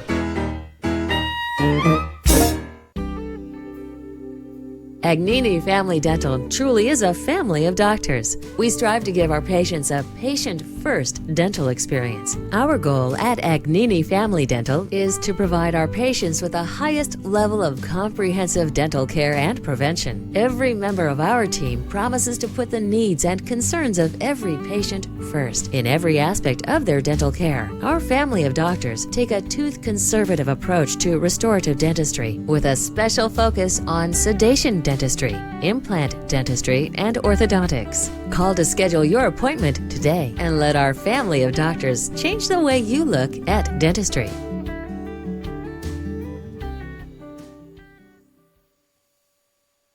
Coming home, a musical tribute to that special place in our world that we call home. The show features a musical medley. First, the reflective hip-hop composition of Skylar Gray titled Coming Home, followed by the contrasting rhythmic sound of the Philip pop hit Home. And now under the field command of Drum Major Hannah Smith, it's the Lakeland High School Dreadnought Marching Band.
Fisher in the style of the Negro spiritual to the haunting sounds of Anton Dvorak's classic New World Symphony.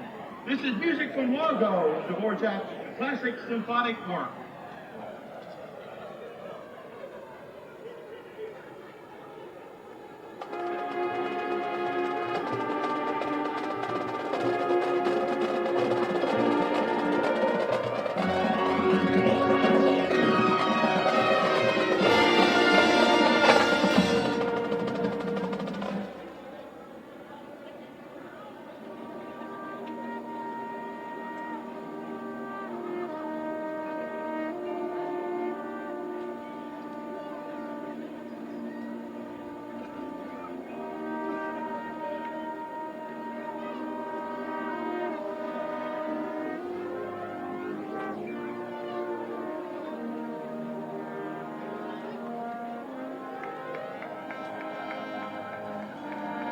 Telephone, Katie Lanier.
Ladies and gentlemen, the Dreadnots Marching Band. The Dreadnought Band is under the direction of Luke Hart. The Associate Director of Bands, Kyle Lanier. Major Ed instructors, Carl Holcomb and Carl Holcomb. Drum line instructors, Chris Mays and Brandon Lopez. Your announcer has been Darryl Johnson. We thank you for your attention for both bands tonight. And go Knots!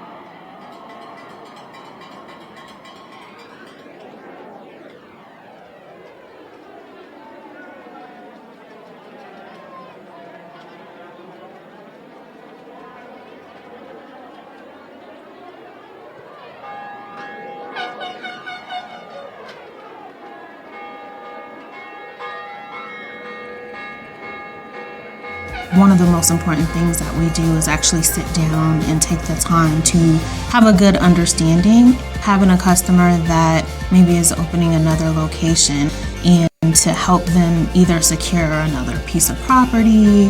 Whenever our customers are successful, we feel successful as well. And just being able to share in that process is a great experience, and that's why we do what we do. Growing up in Florida, I've always enjoyed exploring the lakes, rivers, bays, and the Gulf. But when entering unfamiliar waters, I do best when guided by a local expert. No one knows the way like they do. Likewise, when you get hurt on the job, you may need help to navigate state and federal laws that protect you and your family. If you find yourself in unfamiliar or troubled waters, hire an expert guide. Hire Smith, Fedler & Smith. This is what you expect. Well, don't worry. The whole family's gonna like this. It's not gonna be here tomorrow, I'll tell you that much. It's beautiful. Oh, don't worry about that. We'll fix it. We're gonna handle everything. And this is a different experience. Welcome to Regal.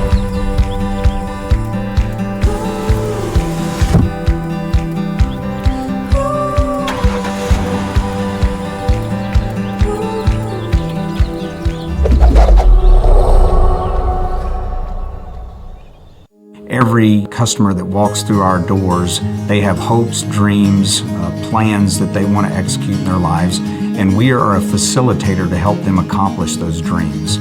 I think we should never lose sight of the fact that we are a trusted advisor to our clients, which allows us to really formulate a relationship with an entire family that spans generations, and it's frankly something that brings the most satisfaction to what we do every day.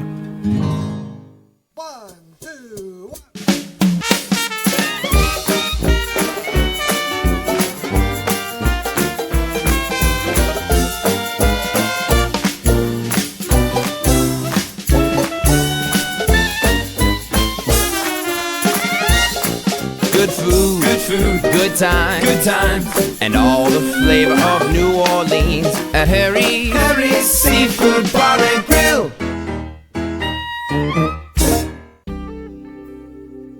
Agnini Family Dental truly is a family of doctors. We strive to give our patients a patient-first dental experience. Our goal at Agnini Family Dental is to provide our patients with the highest level of comprehensive dental care and prevention. Every member of our team promises to put the needs and concerns of every patient first in every aspect of their dental care. Our family of doctors take a tooth-conservative approach to restorative dentistry with a special focus on sedation dentistry, implant dentistry, and orthodontics. Call to schedule your appointment today and let our family of doctors change the way you look at dentistry.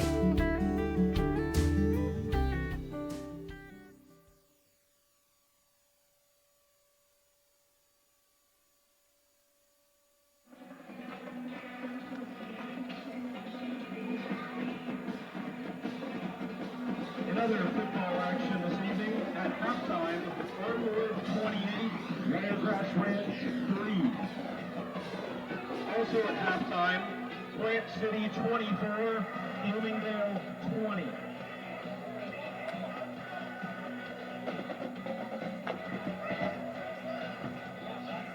At halftime, Ridge Community 20, Ames City 0. In the second quarter, Heritage 13, Lake Gibson 7.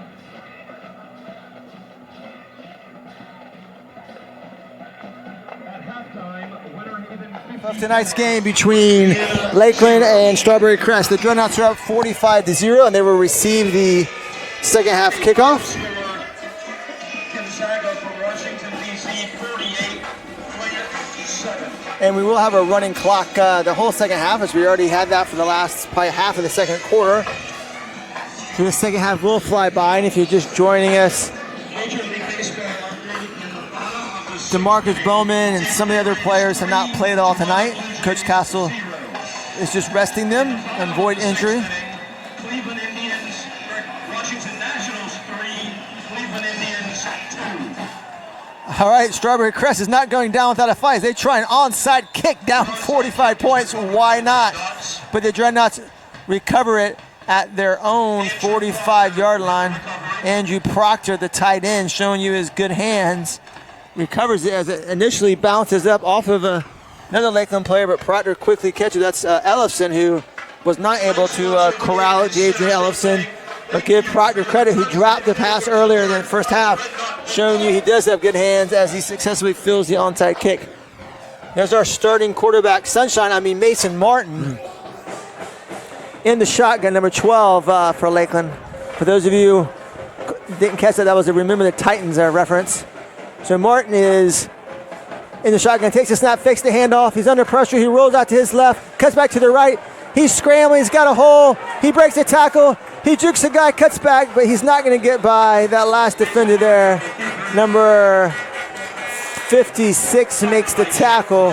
That's Jake Craig.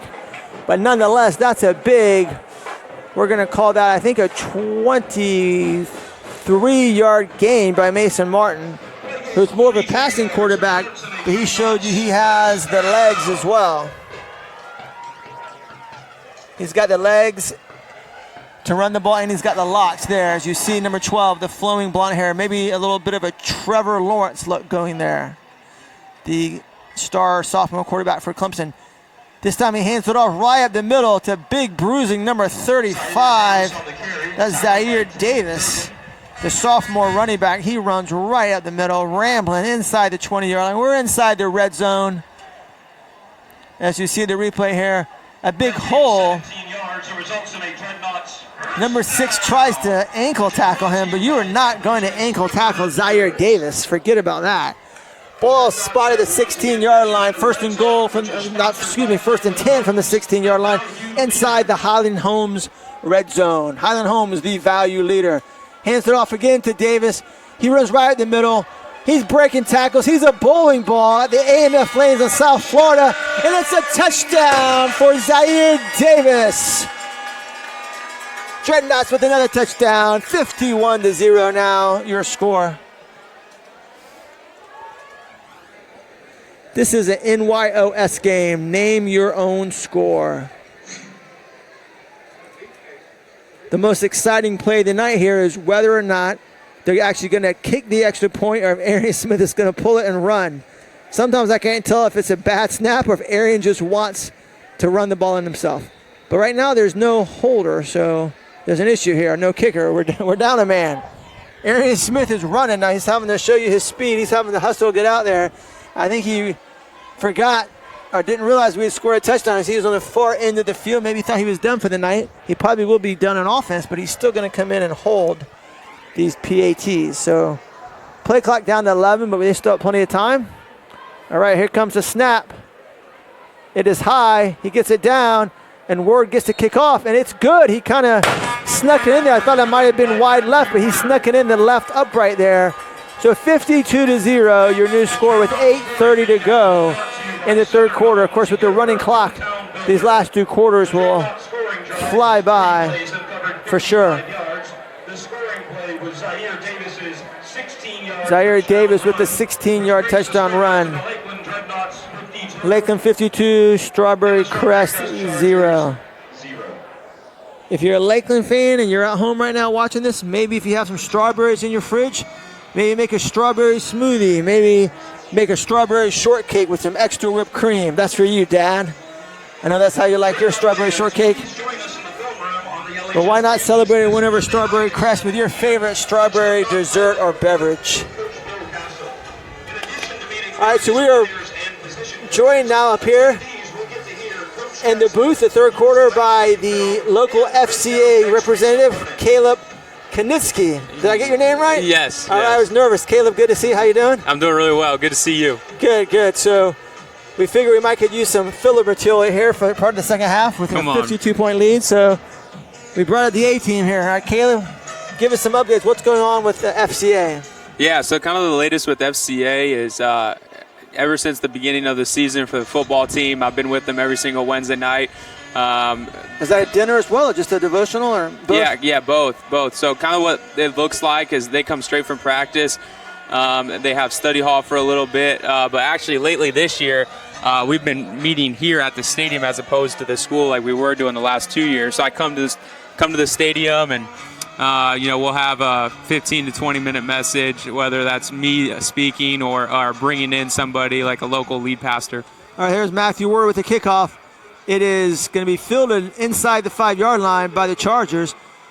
He has a hole up the middle. That's Wilkinson, and his best return of the night gets it out to around the 28, 29-yard line. So the Chargers would take over on about the 24 5-yard kickoff return by Hunter Wilkinson, the junior wide receiver and defensive back for the Chargers. So Caleb, you were saying, so about a 15 to 20-minute message? Yeah. So that's usually the length on a Wednesday, and then we'll eat afterwards. And so local restaurants, will usually sponsor that night. Cater, yeah. Yep, catering that food, and we'll have a good meal. Like this past Wednesday, we had Jimbo's, so can't go wrong with that. Can't go wrong with Jimbo's, that's for sure. It's a Lakeland landmark. That's 2 great Lakeland institutions, Jimbo's and Dreadnought football. That's right. So having our third quarter water break, we'll just keep it here with you as we're talking with Caleb Knitsky, the local FCA representative. And so that's pretty much the whole team is there, right? Because the whole team has study hall? Yeah. So we're going to stand up and turn around, Caleb. bring in your game ticket and get a free All right, yeah, so anyway, so Caleb, so yeah, Jimbo's this last week was great. So the whole team is here, right? The whole team has to come to study hall, or is that optional? Or? Yeah, no, it's not optional. The whole team has to come unless like they absolutely don't want to come, like for some crazy reason, which we've never had that issue. Who wouldn't want a nice meal, right? Yeah, you don't want to turn down a free meal for sure. So it's a great opportunity for guys to be exposed to, the message and kind of some of the things that we want to do, and also some other speakers from all over, the city of Lakeland. So they get some of the best voices to come in. That's awesome. And so, and do you normally, I guess you come to all the games? Do you get to talk, do you do kind of like a pregame like prayer or anything, or does Coach Williams still do that? Coach Williams still does that. I'm more of just like, just a visible presence on the sidelines during the games. Okay, very nice. And you guys still doing some stuff with the school as well during the week? Yeah. So tell me about that. On Friday mornings. On Friday mornings, we'll have FCA huddle for the whole school, and so that'll be open for everyone. And so kind of what that looks like is every A and B lunch on Fridays, we meet in the gym. And so like the first 10 minutes, we're inviting students out to FCA. We're saying, hey, come to the gym, grab your food. Students can bring their food from the cafeteria, go straight to the gym and hear a 10-minute message or so. And so today was the second one that we had of this year, and we're off to a really strong start. Yeah, no, I came to one of those last year. I think it was in January. That's right. Very nice. Great opportunity to present the gospel to the players and any students at Lakeland. That's I was involved with FCA my senior year at Lakeland back in '93, '94. It was a great experience. Coach Darlington, who's now the head coach out of Popcus, won multiple state championships. He was the linebacker coach at the time, and he was the FCA huddle leader for Lakeland. And it was a great experience helping lead that year along with him. A few of his students who kind of helped him kind of organize everything. And it was great experiences. The Chargers have no gain on that play, second down run, so 3rd and 9 now from their own 30-yard line. So what? Do you guys ever do anything else during the week, or mainly just the Fridays during school for lunch? Yeah, it's mainly Fridays and Wednesday nights, obviously, and Friday nights for games. So a bunch of my team for FCA is here tonight at this game, just hanging out with students, getting to know students, building relationships, and kind of the whole goal. Durgan rolls out to the right. He has the man open. It's going to be complete, but it's going to be a very short game. Actually, excuse me, they've switched quarterbacks. That's Durgan on their wide receiver.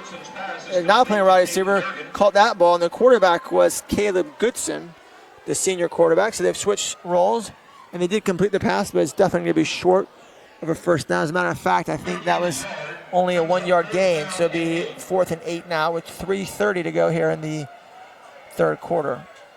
So as you were saying, Caleb? Yeah. So the kind of the goal of the FCA is to reach students and reach athletes and coaches, and then get them plugged into local churches. And so it's been a really cool opportunity to build relationships with students at FCA.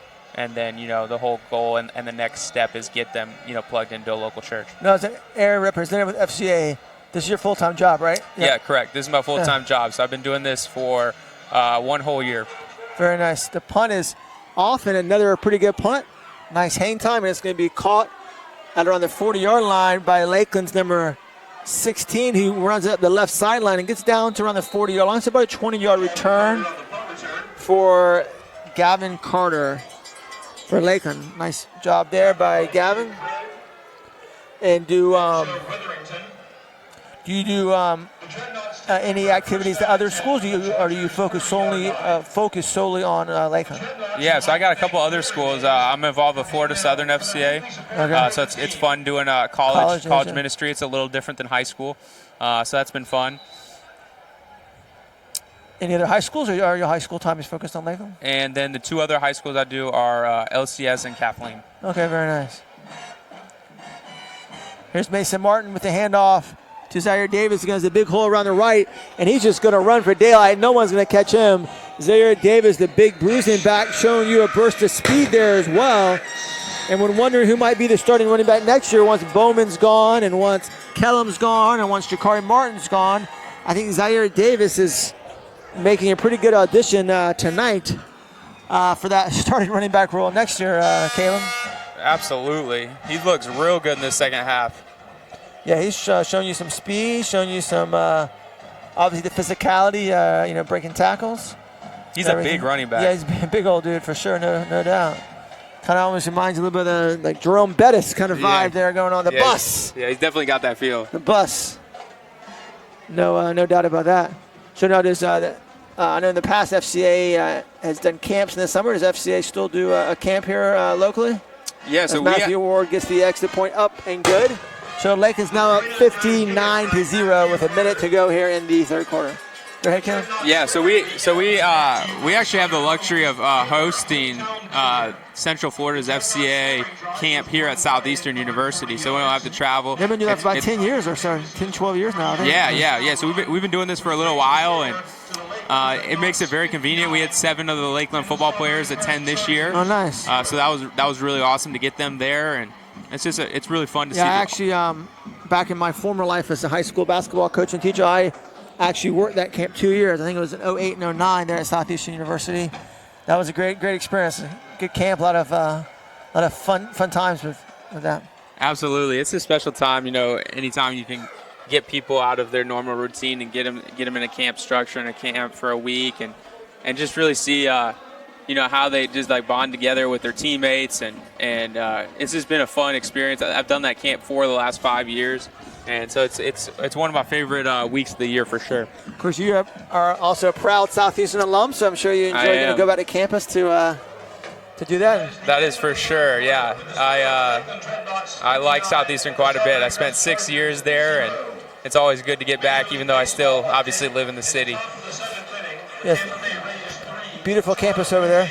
Oh yeah, it's unbelievable. That was the thing that stuck out to me the most when I first got here, because I moved down here from Iowa, and I remember pulling up on my first day here in Florida and just seeing how nice that campus is. It's unbelievable. They do such a good job of keeping up with that.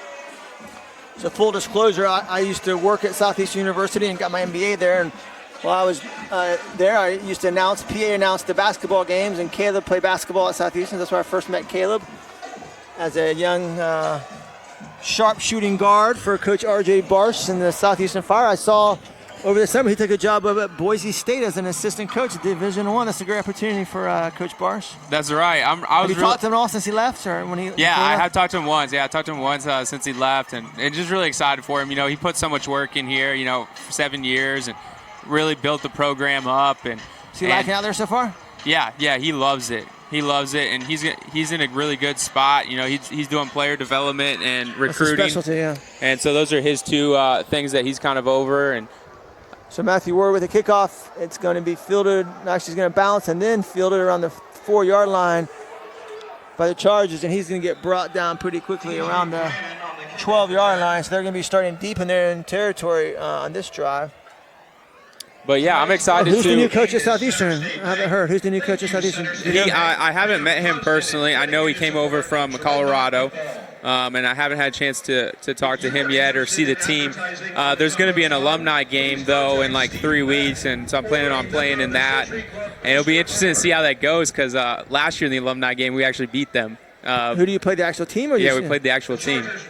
Nice. And so I don't know if Coach Barsh would want me to disclose that one. But alumni game, is that like you got to get the icy hot out and the extra wraps? No, soon. You're pretty still soon. Young. You're still pretty young. Pretty soon, though, that is going to be the case. But we're not quite there yet. Not quite there yet. Absolutely but right. Soon. Under center is the Charger quarterback. He hands it off, and he plunges ahead for about a 2 or 3 yard gain out to around the 14-yard line or so. So it's going to be second and 8 maybe. We'll give him a 3-yard gain for Jake Craig. Number 56 getting a handoff. Not very often you see a number 56 getting a handoff. So we'll give him a 3-yard gain. We'll call it 2nd and 7. 10:27 to go here in the fourth quarter. A game like this, all you want to see is no injuries. No injuries. Yeah. Let's just get through this last 10 minutes injury-free, and it'll be a great night. I was just talking about earlier the fact that Bloomingdale might be the best team left on our schedule. Then I just heard the update. Nice run there. Maybe they're one of the best plays of the night by the Charger offense. Number 22 showed a little bit of a burst there, getting past the line of scrimmage. Miles Jones, the sophomore. But there's a flag on the play, so it might be coming back, which would be a shame for the Chargers. That was one of their best plays of the night. So you see Jones showing a little bit of a burst there. I'm not sure why he hasn't gotten some more carries earlier in the game. As Penalty is holding against the Chargers. Unfortunately, it's holding for them, so it'll come back. But nice little burst there by the sophomore Miles Jones. Perhaps he'll get more playing time going forward. So next Friday is homecoming for Lakeland, so we hope Lakeland alumni come to the game. So if you normally watch the webcast, we enjoy your viewership. We have some of the most loyal viewers out there. But if you live in the Lakeland area, we encourage you to come to the game next Friday night for homecoming. And if you have an iPad or your phone, you bring that, and you can still watch the webcast from the stands here at Bryant Stadium. Also tonight, we want to thank Little Caesars Pizza, for being tonight's press box sponsor. There's a whole variety of pizza down there. Looks like a pizza buffet in the press box. So we appreciate that. Go visit Little Caesars Pizza this weekend here in Lakeland and enjoy some excellent hot pizza. This time, Jones is turned around and dropped for a loss as the Lakeland defensive front gets excellent penetration. He had nowhere to go. As you see the replay here. He gets the ball, and as soon as he gets the ball, immediately he's cut off, and then he's got more Dreadnouts ready to bring him down. That's number 77, made the tackle, Michael Martinez. Number 15 was kind of there to redirect him to begin with. That's Michael Worlds for the Dreadnoughts. 3rd and 17 now for the Chargers.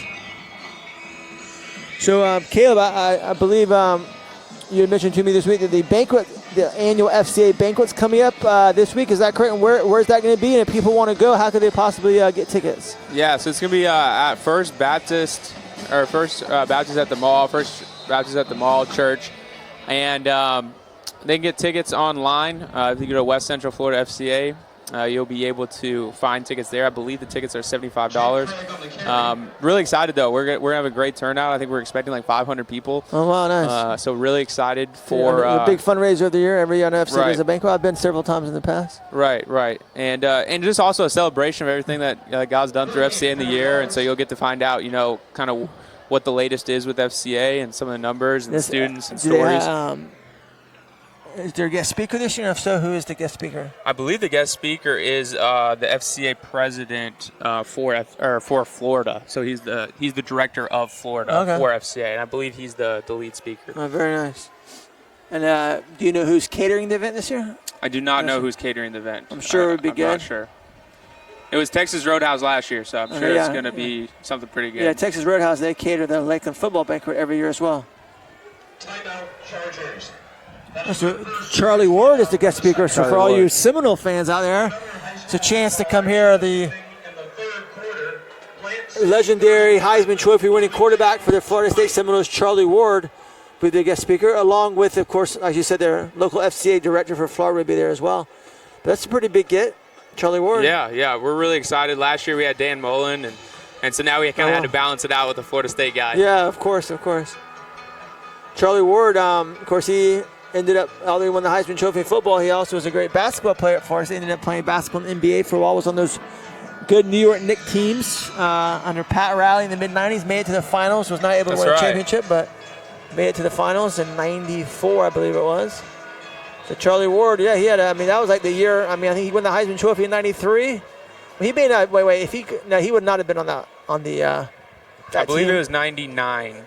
He made the finals in 99, Because they played the Spurs. Yeah, exactly, after Jordan retired. Yeah, he would have been drafted and then played the 94 NBA draft by the Knicks. He was not on that 94 Knicks team, but he was on the Knicks. And as you said, correct, he played in the 99 NBA Finals team for the Knicks. Another punt this time out of his end zone, but they get it off. So as the punt game has gotten better as the game has gone along for the Chargers. That's number 16 for the Dreadnots. Gavin Carter fields it and steps out of bounds. So Lakeland will take over at the Chargers, we'll call it a 40-yard line. 42-yard line. 1st and 10 at the Chargers 42-yard line. 6:35 to go with a running clock. So this game will be over very soon. You see Mason Martin, after he got the play call from Coach Castle, running out to the huddle to tell his teammates what they're going to run. I would imagine at this point it's going to probably be handoffs the rest of the way, although they might want to get Mason a little bit more work on some passing plays. So once again, if you're interested in going to the FCA banquet, it's Tuesday night at 6 o'clock at First Baptist Church at the Mall here in Lakeland. You can visit the West Central Florida FCA website to get tickets. Nice run there by Zaire Davis. Once again, gets down to the 35-yard line, or 34-yard line. We'll give him an 8-yard gain. As you see, Mason Martin under center with the handoff to Davis, who's been the offense here in the second half for the Dreadnots. The sophomore running back getting a lot of reps here in the second half. 8 yards brings up second down and 2.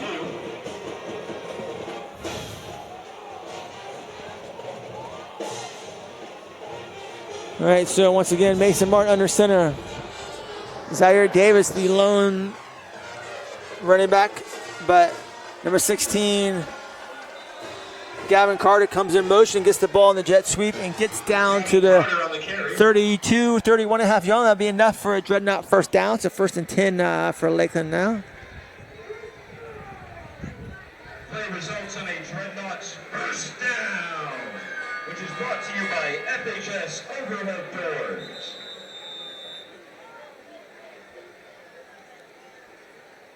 Officials timeout for the 4th quarter water break. All right, so although I'm not really sure we need a water break with the running clock, they're just going so fast, but nonetheless, we always follow protocol here in FHSA high school football. So we have the 4th quarter water break right now with 4:58 to go in the 4th quarter. And this will be your cue to clear the field. Please be respectful of the staff clearing the field and exit the stadium at that time. Thank you for your cooperation.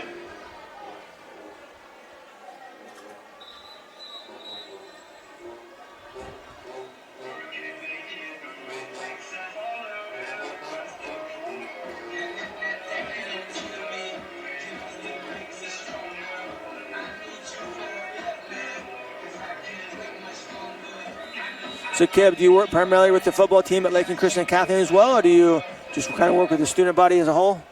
I'm not as hands-on as I am here with Lakeland High School, but every once in a while, Coach Troutman will give me a call and say, can you come talk to my guys, or can you talk to FCA, the huddle over there, and LCS. We're actually kicking off this coming month, and so that will be the first time that we've really got had a real huddle there in a little while. So we're excited to see where that can go and start building some influence over there.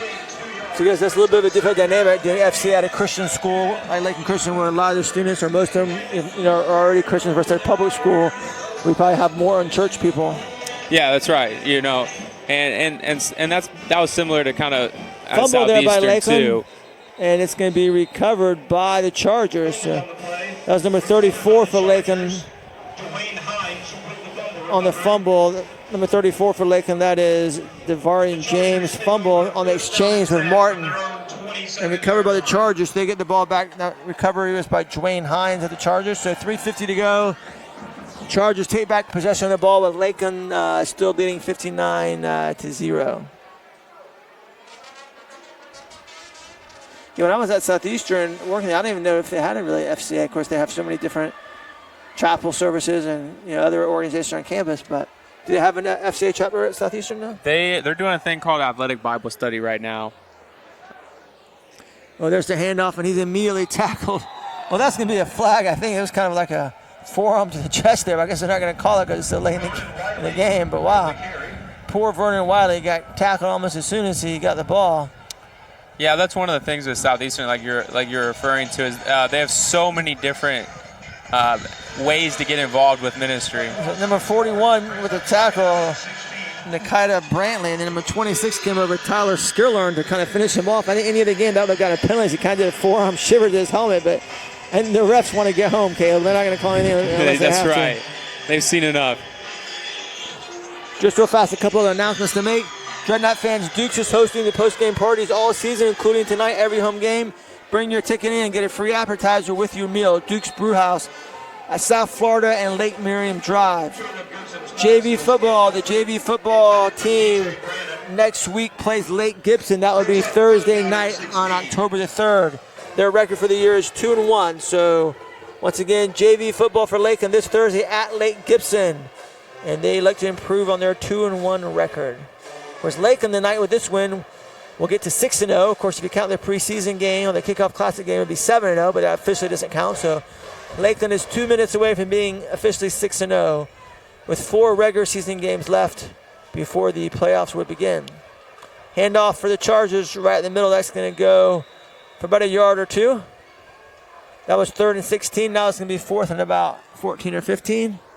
And we'll see if they punt or maybe with only a minute 46 to go. Maybe they'll just run a play on 4th down. We'll see. Gets a couple yards on that play. At least it wasn't a loss.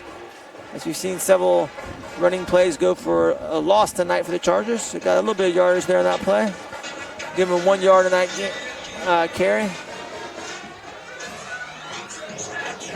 So if you remember, Caleb, who was some of the Lakeland football players who came to the FCA camp last summer? Yeah, so we had Jalen Christian. He came. Anthony Smith, Jalen Roll. Very nice. Who else did we have? So Jalen Roll made several catches tonight. Yeah, he had a touchdown, right? Touchdown, First one. First one of the game. Yeah. First one of the game. No, actually, I think the quarterback scored that first touchdown. Oh, was it? Okay. Yeah, Garrett scored that on a quarterback keeper. I don't know if Will scored a touchdown. I know he had several catches. I don't think he scored, but had 3 or 4 catches, I believe. So just 45 seconds to go. I think Lakeland will have to run 1 play, and then that will be it tonight. Another resounding Dreadnought victory. Things should be a little bit tougher next week against Centennial for homecoming. We'll see who gets crowned homecoming king and queen for Lakeland High School. Always a fun night, Caleb, homecoming. Yeah, absolutely. I'm really excited for next week. Hopefully it's a closer game. We get a good game. Yeah, hopefully, I'm sure it'll be closer. Mason Martin on the option keeps it, and he's got a big hole inside the 30, inside the 20. He wants to score a touchdown. He's still on his feet, and he's going to be finally tackled around the 5-yard line. But what a very, very impressive run by Mason Martin. He's got more of a reputation as a passer, but he's shown 2 different plays tonight. He's got a pair of wheels on him. Look at that. His long hair flopping in the breeze. 22's not going to bring him down, and he actually steps out of balance before being tackled by number 18, Joe Witherington. So your final score tonight, Lakeland 59 and Strawberry Crest 0. So Lakeland goes to 6-0 in the year as you see the Lakeland players line up to shake the hands of the Chargers. So Lakeland is now 6-0 on the season with a home game next week, homecoming against Centennial, and a chance to go 7-0. Then after next week, that's their last non-district game of the year. They have 3 district games to close out the regular season slate. And then hopefully be a bye week leading into hopefully another long and successful deep run in the playoffs. Could be another matchup against St. Thomas Aquinas in the state championship game. We shall see. Caleb, any last thoughts on the game tonight? I know you're hearing this kind of on the sidelines for the first time up here with us in the second half. Any thoughts on the game tonight? I just like that we took care of business. Guys went out there and did their job, and they didn't really take it too easy and went out there and got up real quickly, and then we were able to get some of the backups in and get some great experience for the younger guys going forward. So I would say it was a very good game for Lakeland, and really excited for next week and homecoming. The main thing was, Caleb, we stayed healthy throughout the game. No injuries. They got a lot of the younger guys reps. It's great tape for Coach Castle and the staff to have to also evaluate guys for next year. A lot of these sophomores. I think certainly Zaire Davis, the sophomore running back, really showed out tonight in the second half and kind of, I think it's definitely given the coaching staff something to think about for next year in terms of possibly being the future back. And also, of course, let's not forget, Jakari Martin had a great first half. Yes, he did. 3 touchdowns. Also showing he's capable of kind of carrying a bigger load if necessary. And I believe big number 96, Ryshawn Glinton, had a big game tonight, had several tackles. He kind of stuck out for me on defense tonight. And for special teams, I guess we kind of have to give a nice mention to Arian Smith. Yes. With a kickoff return and had a couple 2-point conversions as well. And then we blocked a punt for a touchdown. We did. As well. I think that was Roberson, number 3. That's right. I believe Zay Roberson. So great play by him. And then Valik Whitaker with a pick 6. So give him mention on defense as well. those are some of the players that really stood out tonight. You might be wondering if you didn't see the whole game, well, what about DeMarcus Bowman? Didn't he have his normal 150 yards or even more and 2 or 3 touchdowns? Well, actually, he got the night off. You know? Yeah, the night off. Who doesn't enjoy a day off from work? And so he got a night off, and Reggie Kellum was in on a couple plays, but I don't think he really actually had any carries. Yeah. He was in a couple plays. So some of the main offensive weapons got a chance to rest tonight as Coach Castle played the younger guys. He kept us healthy going into the home stretch. And, of course, you know, my kind of heart goes out to Strawberry Crest. Just to be totally honest, obviously they were overmatched, not only in talent and size, but numbers. That's right. Only had about 20 players, and so that's a tough game for all. I think everyone's happy the game's over. No one got hurt, and both teams can go on with their seasons, you know. That's right. Wishing them nothing but the best as they finish out this season, and I'm really glad that it was an injury-free game. No doubt. And so this will pretty much wrap up our Agnini Family Dental post-game show.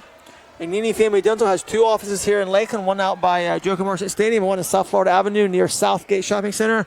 Great dentist practice. That's where I go for all my dental needs. I think I have an appointment coming up next month. So they do a great job. First class office all the way. The latest dentist technology and just a very nice and soothing environment and atmosphere. If you have ever, like me in the past, had a phobia of going to the dentist, they will definitely put you at ease, and just a great dentist practice. The Agnini Family Dental practice here in Lakeland, 2 locations to serve you. If you need a dentist or want to switch dentists and upgrade your dentist, I strongly encourage you to get the fine folks at Agnini Family Dental a call and tell them that Jeff from the Lakeland Football Webcast sent you their way. Caleb Kanitsky, local FCA rep, thank you for joining us. And once again, banquet is Tuesday night at First Baptist Church at the Mall. Charlie Ward, Heisman Trophy winner, Seminole legend, is the guest speaker. Love for you to come out and support FCA. By being there, you can go to what's the website, Caleb? westcentralflorida.org. westcentralfloridafca.org. Yeah, don't forget the FCA. So please call, get tickets, come out if you're available. Tuesday night, 6 o'clock, a nice meal, exciting speaker in Charlie Ward, and you get to hear all about what's going on with FCA. So your final score tonight, Lakeland High School 59, Strawberry Crest 0. Hopefully next week, Tim Conti will be able to rejoin us. It'll be Tim and myself's first game of the year working together. Next week, we'll be back on the air for the pregame show and the game against Centennial. So once again, your final score tonight, Lakeland 59, Strawberry Crest 0. Jeff Goddard along with Caleb Kanitsky for our entire crew signing off. Have a great weekend and go Knots.